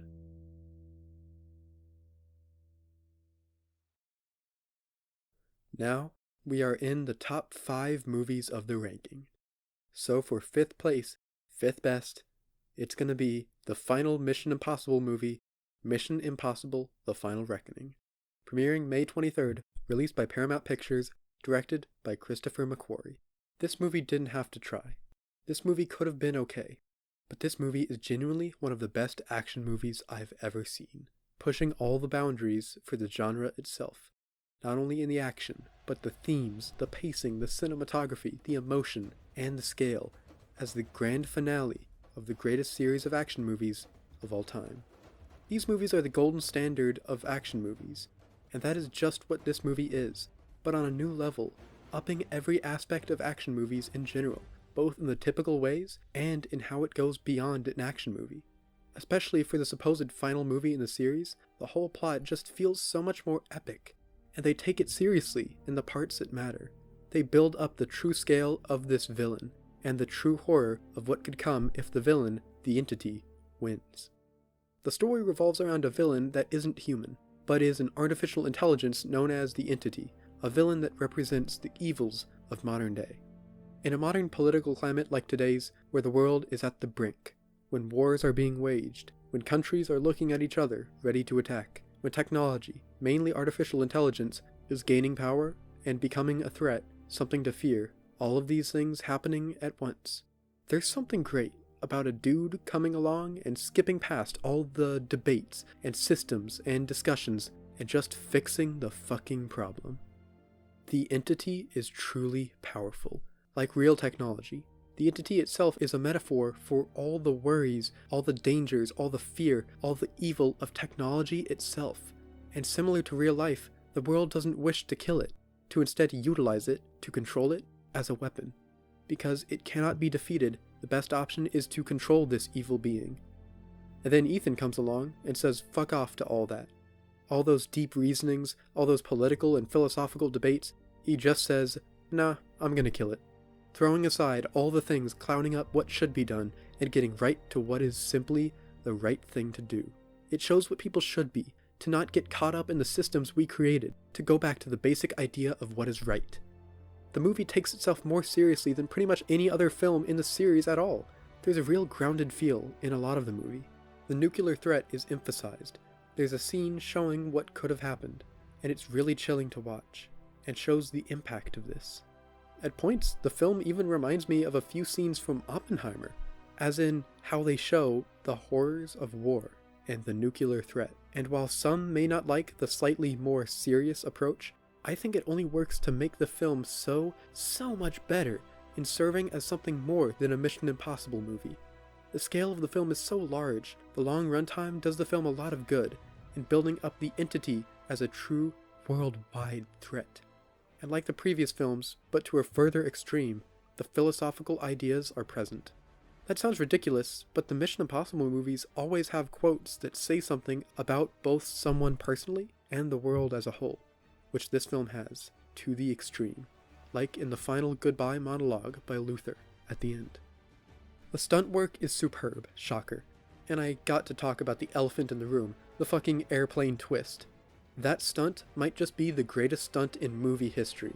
It has Tom Cruise actually hold on to an actual plane that is actually flying in the air at 145 miles an hour, which is actually flying crazily, including flying upside down. That scene alone makes this movie a must-watch for any movie fan, because that's perhaps the biggest achievement in stunts in films, and in my opinion, easily the best stunt of the franchise and of Tom Cruise's entire career.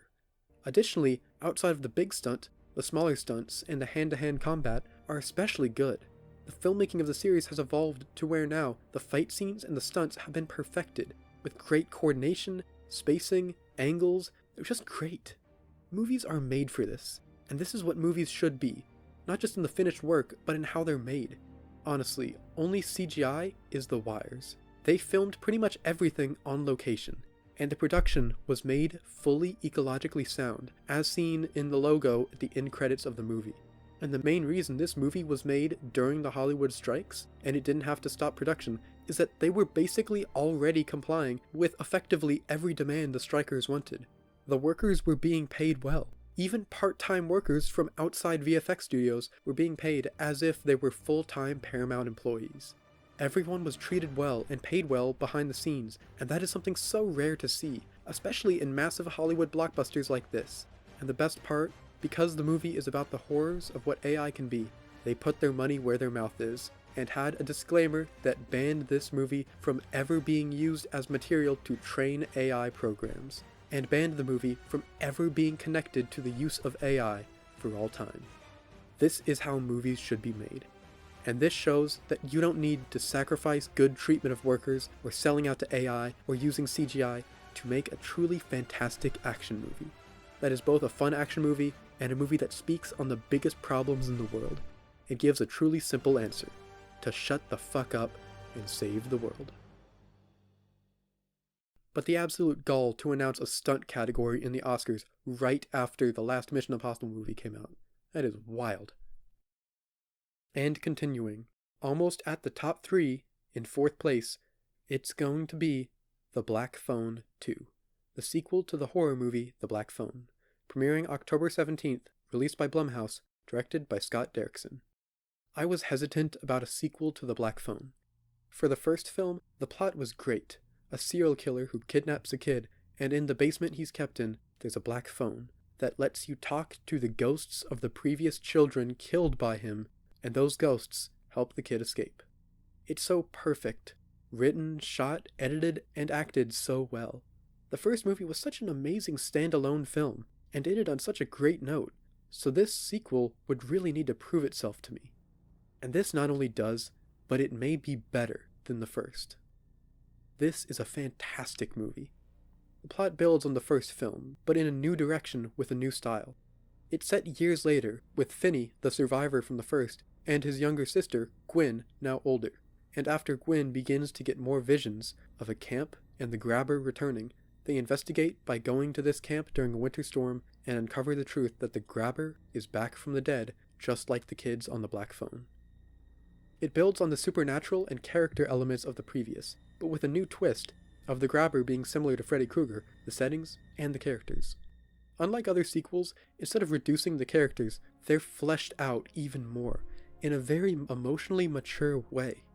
The acting is genuinely some of the best teen acting I've ever seen. Both Mason Thames as Finney and Madeline McGraw as Gwen, the clairvoyant, give some of the best teen performances of recent memory. Mason Thames gives so many shades of trauma and depth in every look he gives. He's matured and has been shaped by what happened in the first movie, and gives a performance that shows it. Madeline McGraw is absolutely stellar. She was amazing in the first film, but here she's even better. The emotions she can express are so powerful. From fear, to hatred, to sadness, to melancholy, are so real. It's the way they were portraying these characters and the things they've gone through. They're so genuine and realistic, and have evolved as people. The events of the previous film aren't ignored, but are instead the focus. Finney doesn't just become the perfect survivor, he's dealing with trauma. And the dad being abusive in the last movie isn't ignored either. He may have changed a lot for the better, but that doesn't erase what he did. And how that really affected Gwen is still in full view. And Gwen isn't a perfect clairvoyant. She's worried about losing her mind because of this ability she feels as if it was a curse. Ashamed of it. The characters are so evolved and they grow, like in the element of Finney being able to hear ringing on other abandoned phones. And there's so many great elements on what comes after death, and what it looks like to be in a different plane of existence.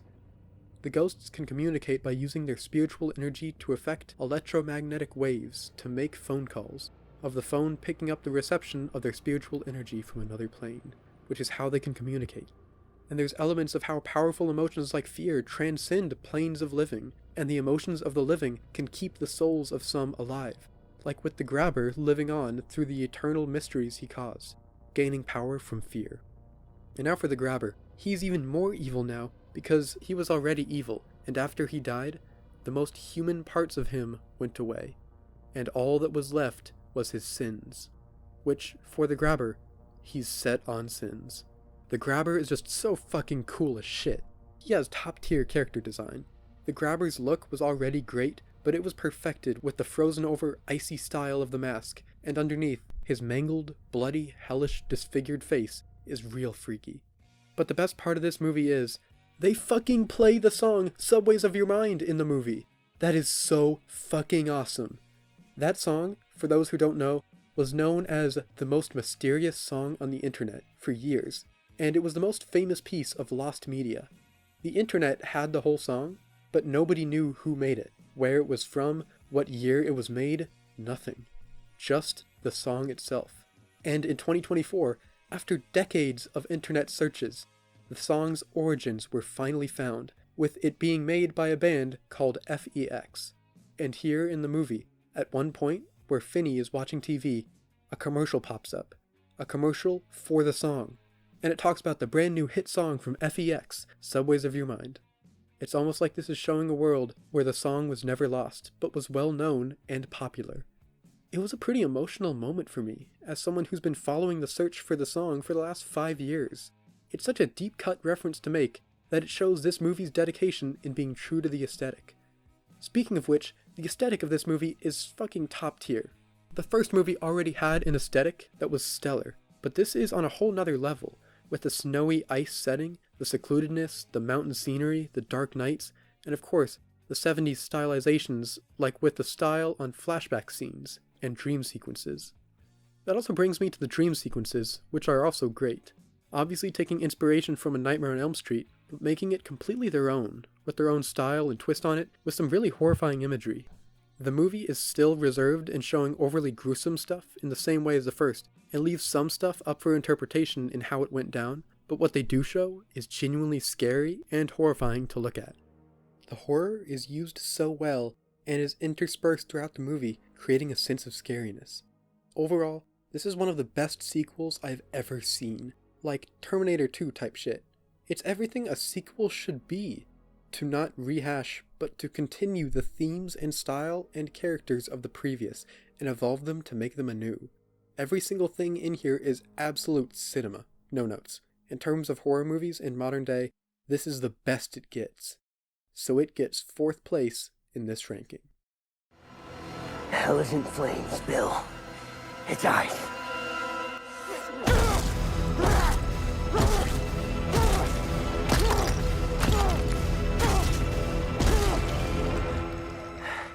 You don't scare me. And now, we've made it to the top 3. Best 3 movies of 2025. And technically, this isn't a movie, which may give it away. The bronze in my big ranking goes to the series finale of Stranger Things 5, The Right Side Up. Premiering December 31st on Netflix, released by Netflix, directed by the Duffer Brothers. Whether it's personal bias or not, there's no way this could go any lower. Stranger Things is easily one of the best TV shows ever made, and my favorite piece of media, for good reason. The show takes inspiration from so much other media. The plot takes bits and pieces from classic 80s stories. Same with the shots. The music is built on the styles of the 80s, and the pacing and writing are made with the best techniques of modern cinema. But all these things are transformed and reinvented. They aren't rehashing, they're reviving and reinterpreting the best art of the 80s and now, and turning it into a tribute to 2 different eras of culture, while also standing on its own as original, with new ideas, new characters, new styles, and an identity that can be appreciated and loved without need for knowledge of any other works. No praise for Stranger Things is enough. Its cultural impact cannot be overstated, and is well deserved. It matters so much to me and countless other people, and an entire generation of kids literally grew up with the show. I was 8 years old when season 1 came out, and there is a generation who've watched and loved this show religiously for the past 10 years, including me. Every season did something different, had a different personality, and yet are all still peak television and peak storytelling. And now, after 10 years, we finally have the series finale to Stranger Things. The end. The final adventure. And, for the most part, they stick the landing. Season 5 was a rocky season, to say the least.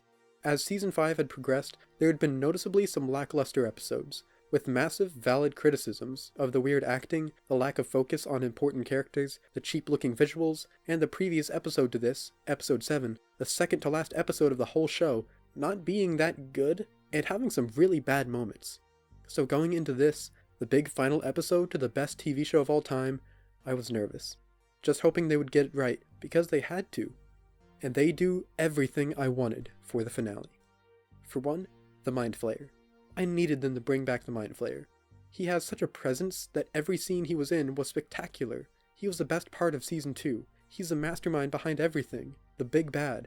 And he hadn't appeared in Seasons 4 or 5 up until now. But the Mind Flayer finally returns, and we actually get its true form, something at the top of my and many others' wish lists for the finale.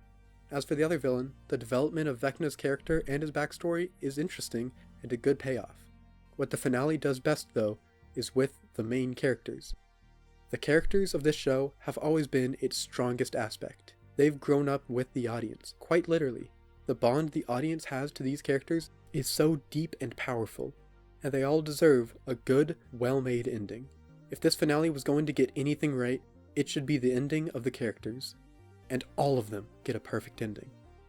Lucas and Max get to see a movie, Joyce and Hopper get to eat at Enzo's and they move to Montauk, Dustin goes on road trips with Steve, Steve's a school teacher, Jonathan is making movies, Mike becomes a writer, and Mike gets to see the next generation take the place he was in when this show started. In just 2 hours, honestly a much shorter length than I thought the finale would be, this episode concluded the story of Stranger Things in a near perfect way, ending with Eleven sacrificing herself.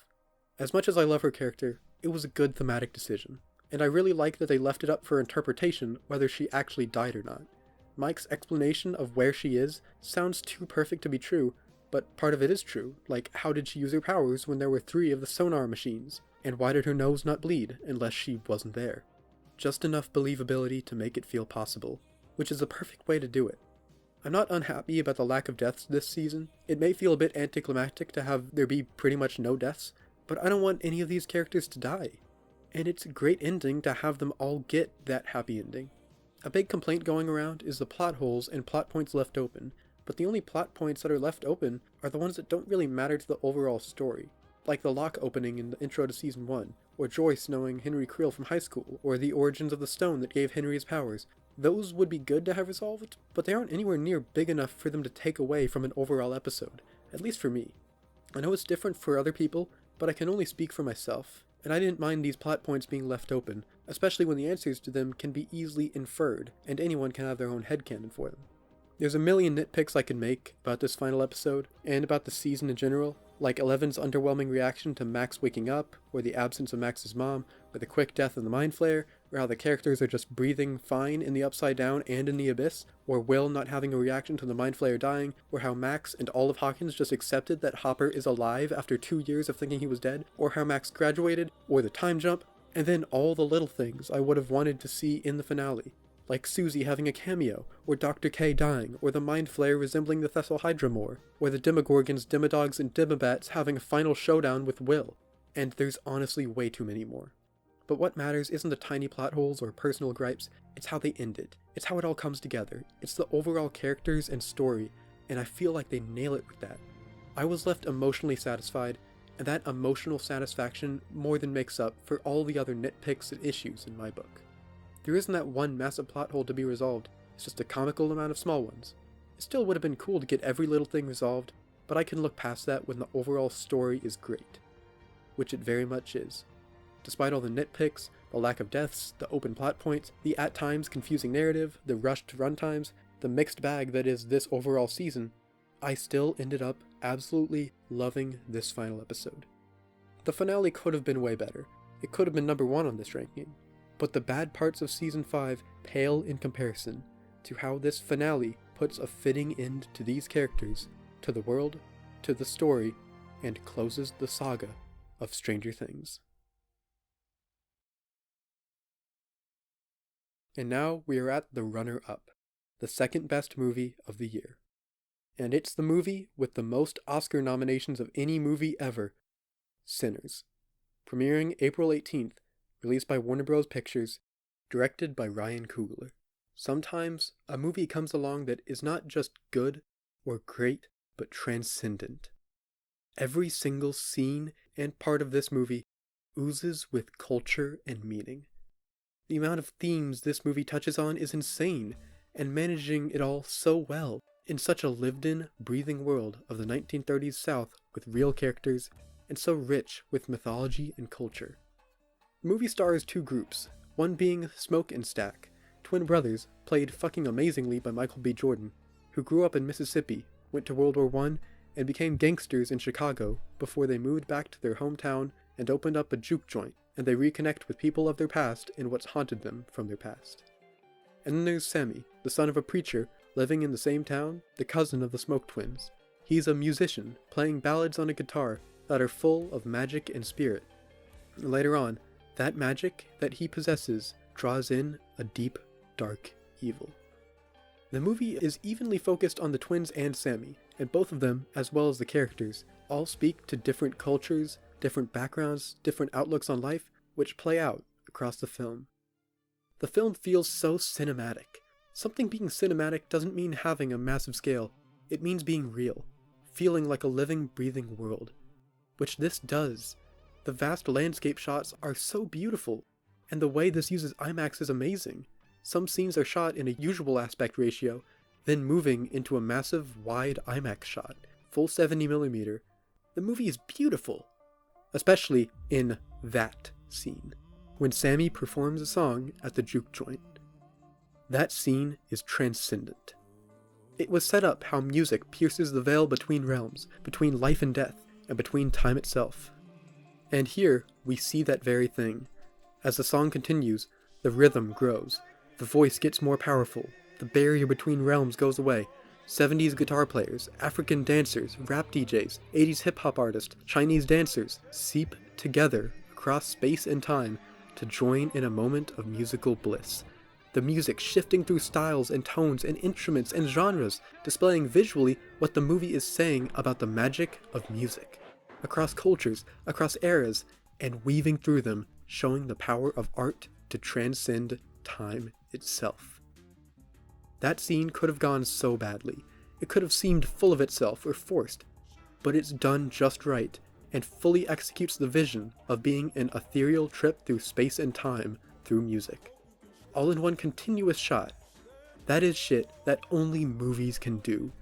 That scene alone makes this movie amazing, but it's just one out of many that are expertly crafted.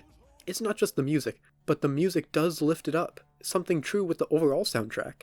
The music takes inspiration from the music themes of the era, Southern blues, jazz, gospel, and reworks them to give an ethereal sound that melts into the movie itself, acting less of a backing track, but instead feeling like noise inseparable from the story itself, no different from the spoken dialogue.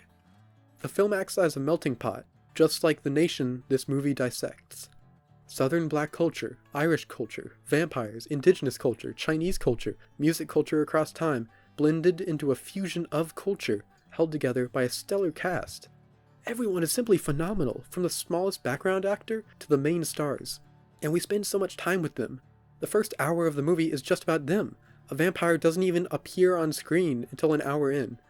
They're built up as real characters, with real emotion, real struggles, and real relationships to one another. And all of that makes you care about the characters when they're in danger when the vampires show up.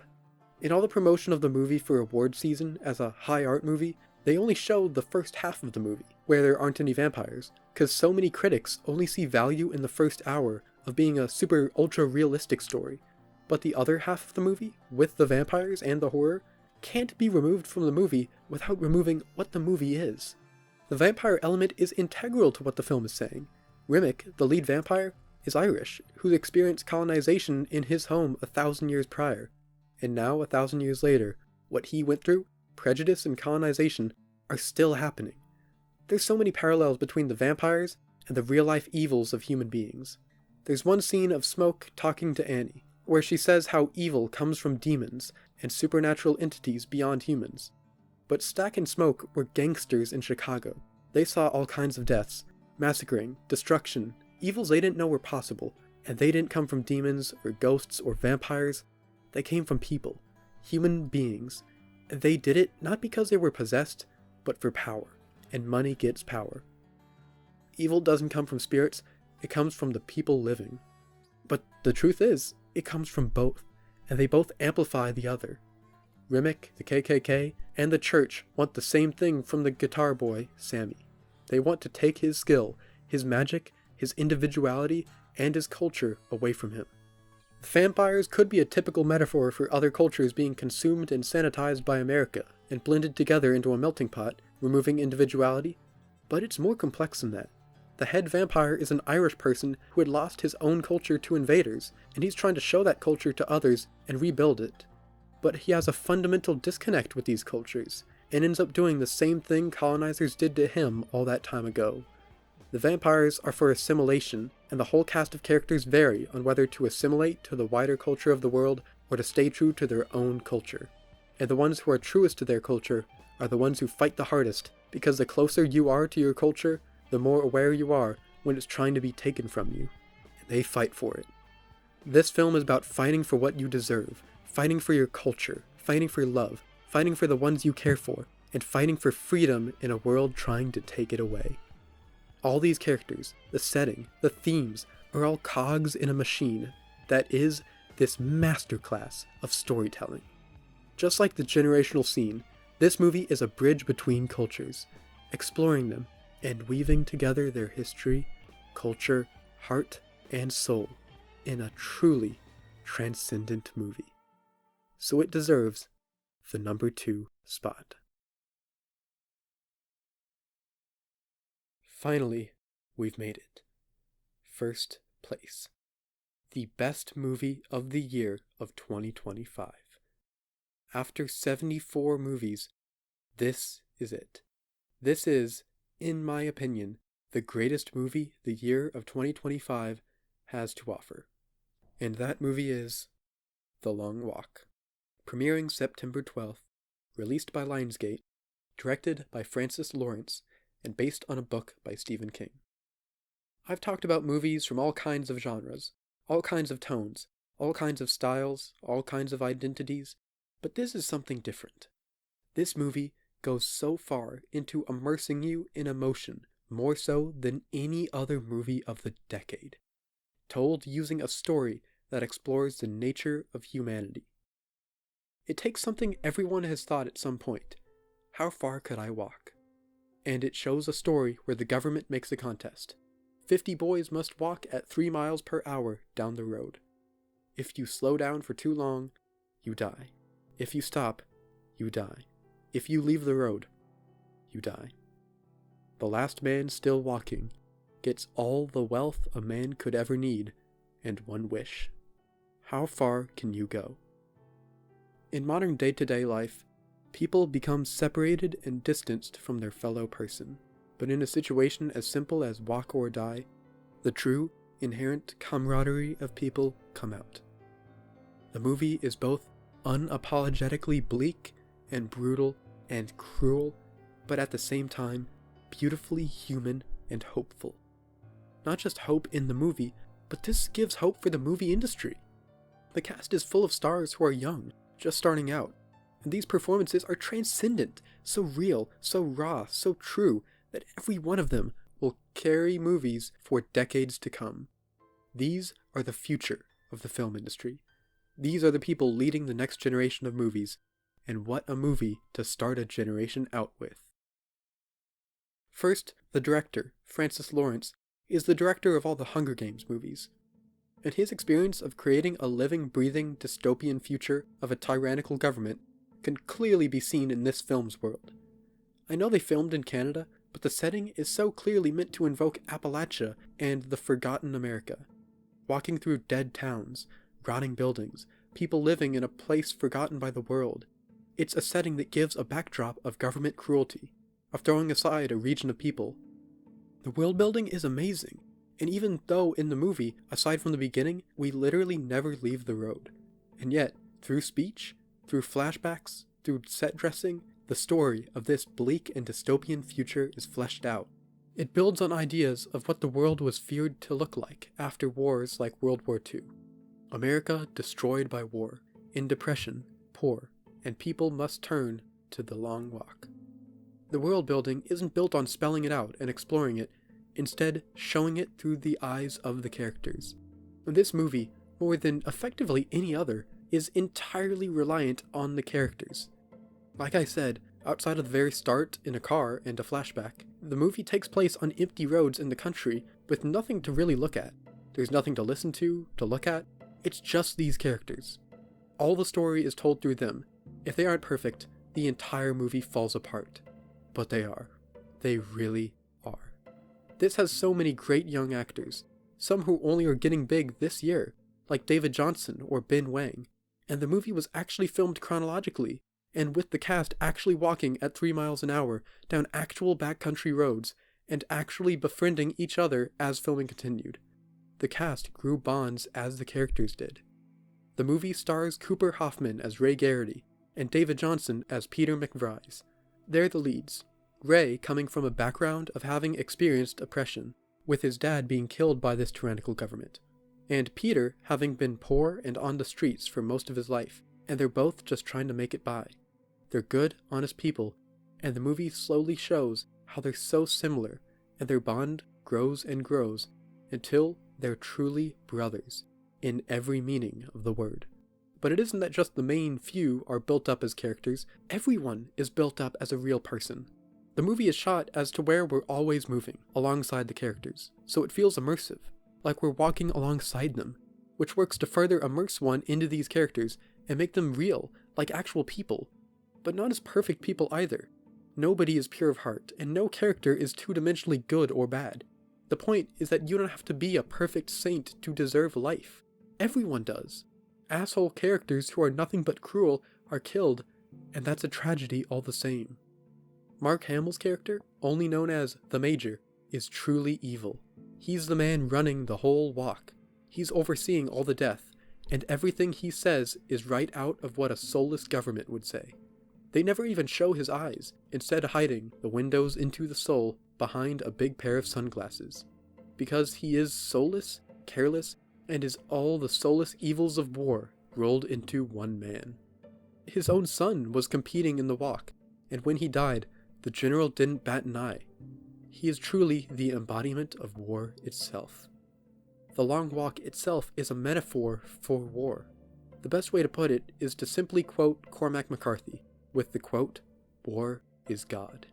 Being told it is noble, honorable, to pledge allegiance to give everything for, and something to sacrifice yourself for.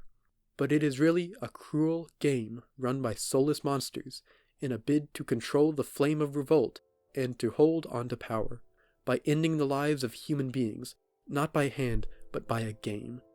There is no dignity in war. There is no honor. Some die begging. Some die on their own terms. Some die without knowing. Some died from being rage-baited. Some died from literally pooping for too long. But all the same, they show each death in detail. There are no cutaways. The film hides nothing. It's harrowing, seeing them fall one by one. These were all people, no different from the other, just people living their lives, who shared that fact and were comrades.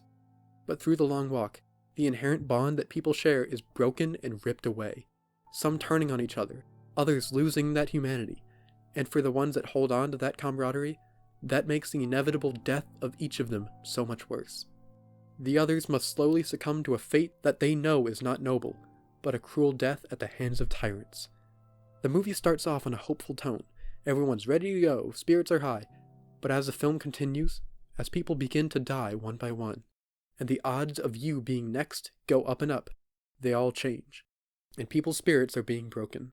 The tone shifts from an adventurous spirit to a bleak tone progressively, and getting darker and darker. There's an ever-building dread, because for as good as it seems, friends being made, there's always a lingering truth that only one of them is making it out, making it even more heart-wrenching when you meet and learn about every person, why they're here, and see them as fleshed-out people. The whole movie is spent building up each of them as people, with depth and a soul. Bonds are grown, despite the truth that only one of them is making it out, and yet they still befriend each other. Peter McVrise and Ray Garrity become brothers. And Ray shares to McVrise how his father was killed by the Major, and if he wins, he's going to use his wish to wish for a carbine, and kill the Major right then and there, end the walk, and give justice. And the movie ends with McVrise winning. Ray dies. And being the winner, he gets to make a wish. He wishes for a carbine, the one right next to him. He takes it, aims at the Major, and fires, killing him point blank. Earlier in the movie, we learned McVrise never had a real home, a real family, always had to scavenge to put food on the table. He had it harder than most people have, but no amount of wealth was worth letting Ray's death go in vain. So he fulfilled Ray's wish and killed the Major. He gave up everything, all the money a human could ever need, a life of luxury, for someone who's never had an easy day. And he gave it all up to give justice to a friend he met a few days ago. That ending just adds to the main theme of human importance. These are all people, not just Garrity because he's the main character. Each of them are human beings who were killed in a cruel game. There is an inherent bond between people, and that bond is being separated more and more as the world gets more divided. But this movie shows that bond, and how when everything else is removed, and it's down to the simplest act, walking, the camaraderie and care for your fellow human comes out in its rawest form. Unlike any other movie this year, the characters in this feel more like human beings than them all. Each and every one is complex is understandable. They all have goals, wants, personalities, fears, outlooks, all full people, making each death feel truly and completely tragic. I genuinely have not felt so much connection and emotion to any characters, nonetheless supporting characters, like I do this film. This is simply a masterpiece, a perfect movie with such powerful themes of both the absolute worst of humanity and the absolute best in their most foundational form. So it easily earns the number 1 spot in this ranking as the best movie of 2025. And that is the end of the ranking. Overall, this year of movies was interesting. This year is filled with sequels and remakes, yes, but so many original movies as well. And the actors in them are the best this industry has right now. And for movies like The Long Walk, Karate Kid, Weapons, Sinners, there's actors who are rising, young, and will be the future of movies. The cast for The Long Walk shows a future of the film industry that gives hope. 2025 showed a blueprint for the talent who will guide movies. Mason Thames is the first actor to star in 3 movies that opened number 1 at the box office since Jim Carrey in the 90s. It's really great to see. Usually for each year, I reflect not just on the movies, but the theme of the year. 2023 was the first year where COVID was completely absent, where movies could release without any worries or delays, and all the movies stuck being delayed or in development hell from COVID finally came out. 2024 was the year where the movie industry was revolutionized, transforming completely for the best. The writers' strikes, the actors' strikes, and more, all being the longest respective strikes the industry has ever seen. So 2025 felt like the year where the new age of the movie world began. After the industry being reinvented by COVID and by the strikes, this year was the end result of those events, and how the industry continues. More so than 2024, and maybe even more so than 2023, this was the year of the blockbuster. New big budget spectacle after big budget spectacle, coming out every week non-stop, in some of the biggest franchises. Not just big franchises, original movies were massive this year. Sinners, Weapons, F1, on top of sequels and reboots and remakes that were actually really good, which were made by people who care, and not just slop. Granted, there certainly was slop this year, but overall, there was a great balance this year of sequels, reboots, remakes, reimaginings, and original stories, new interpretations of classic tales, new frontiers being explored, with the unifying factor being that they were simply good.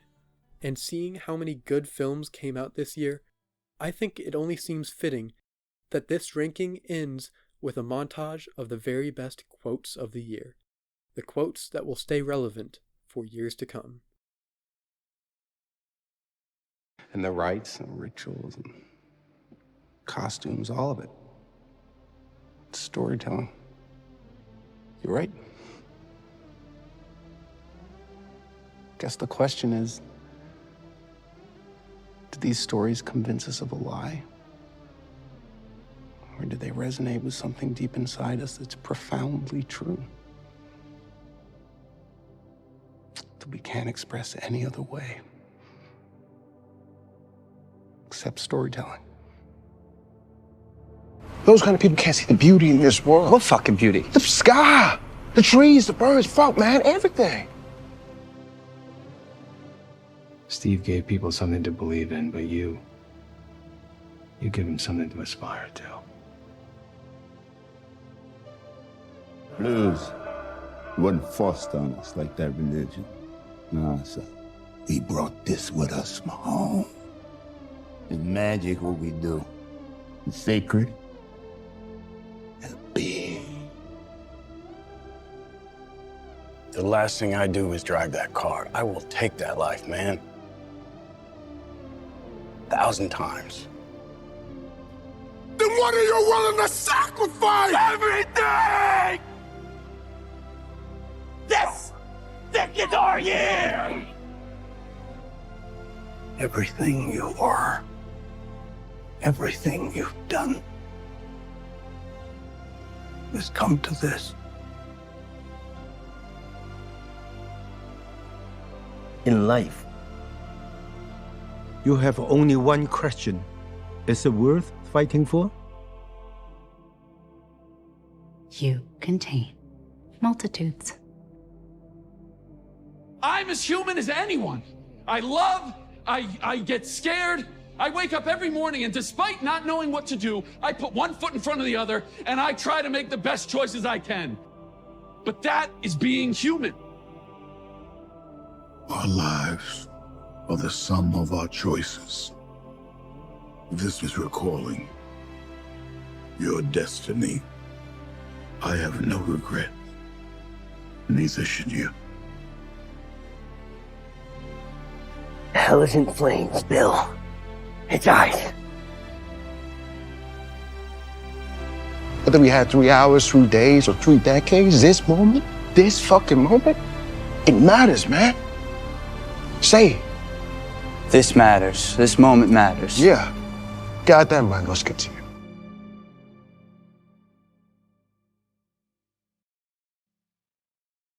I'm Calvin Benson, and thank you for watching.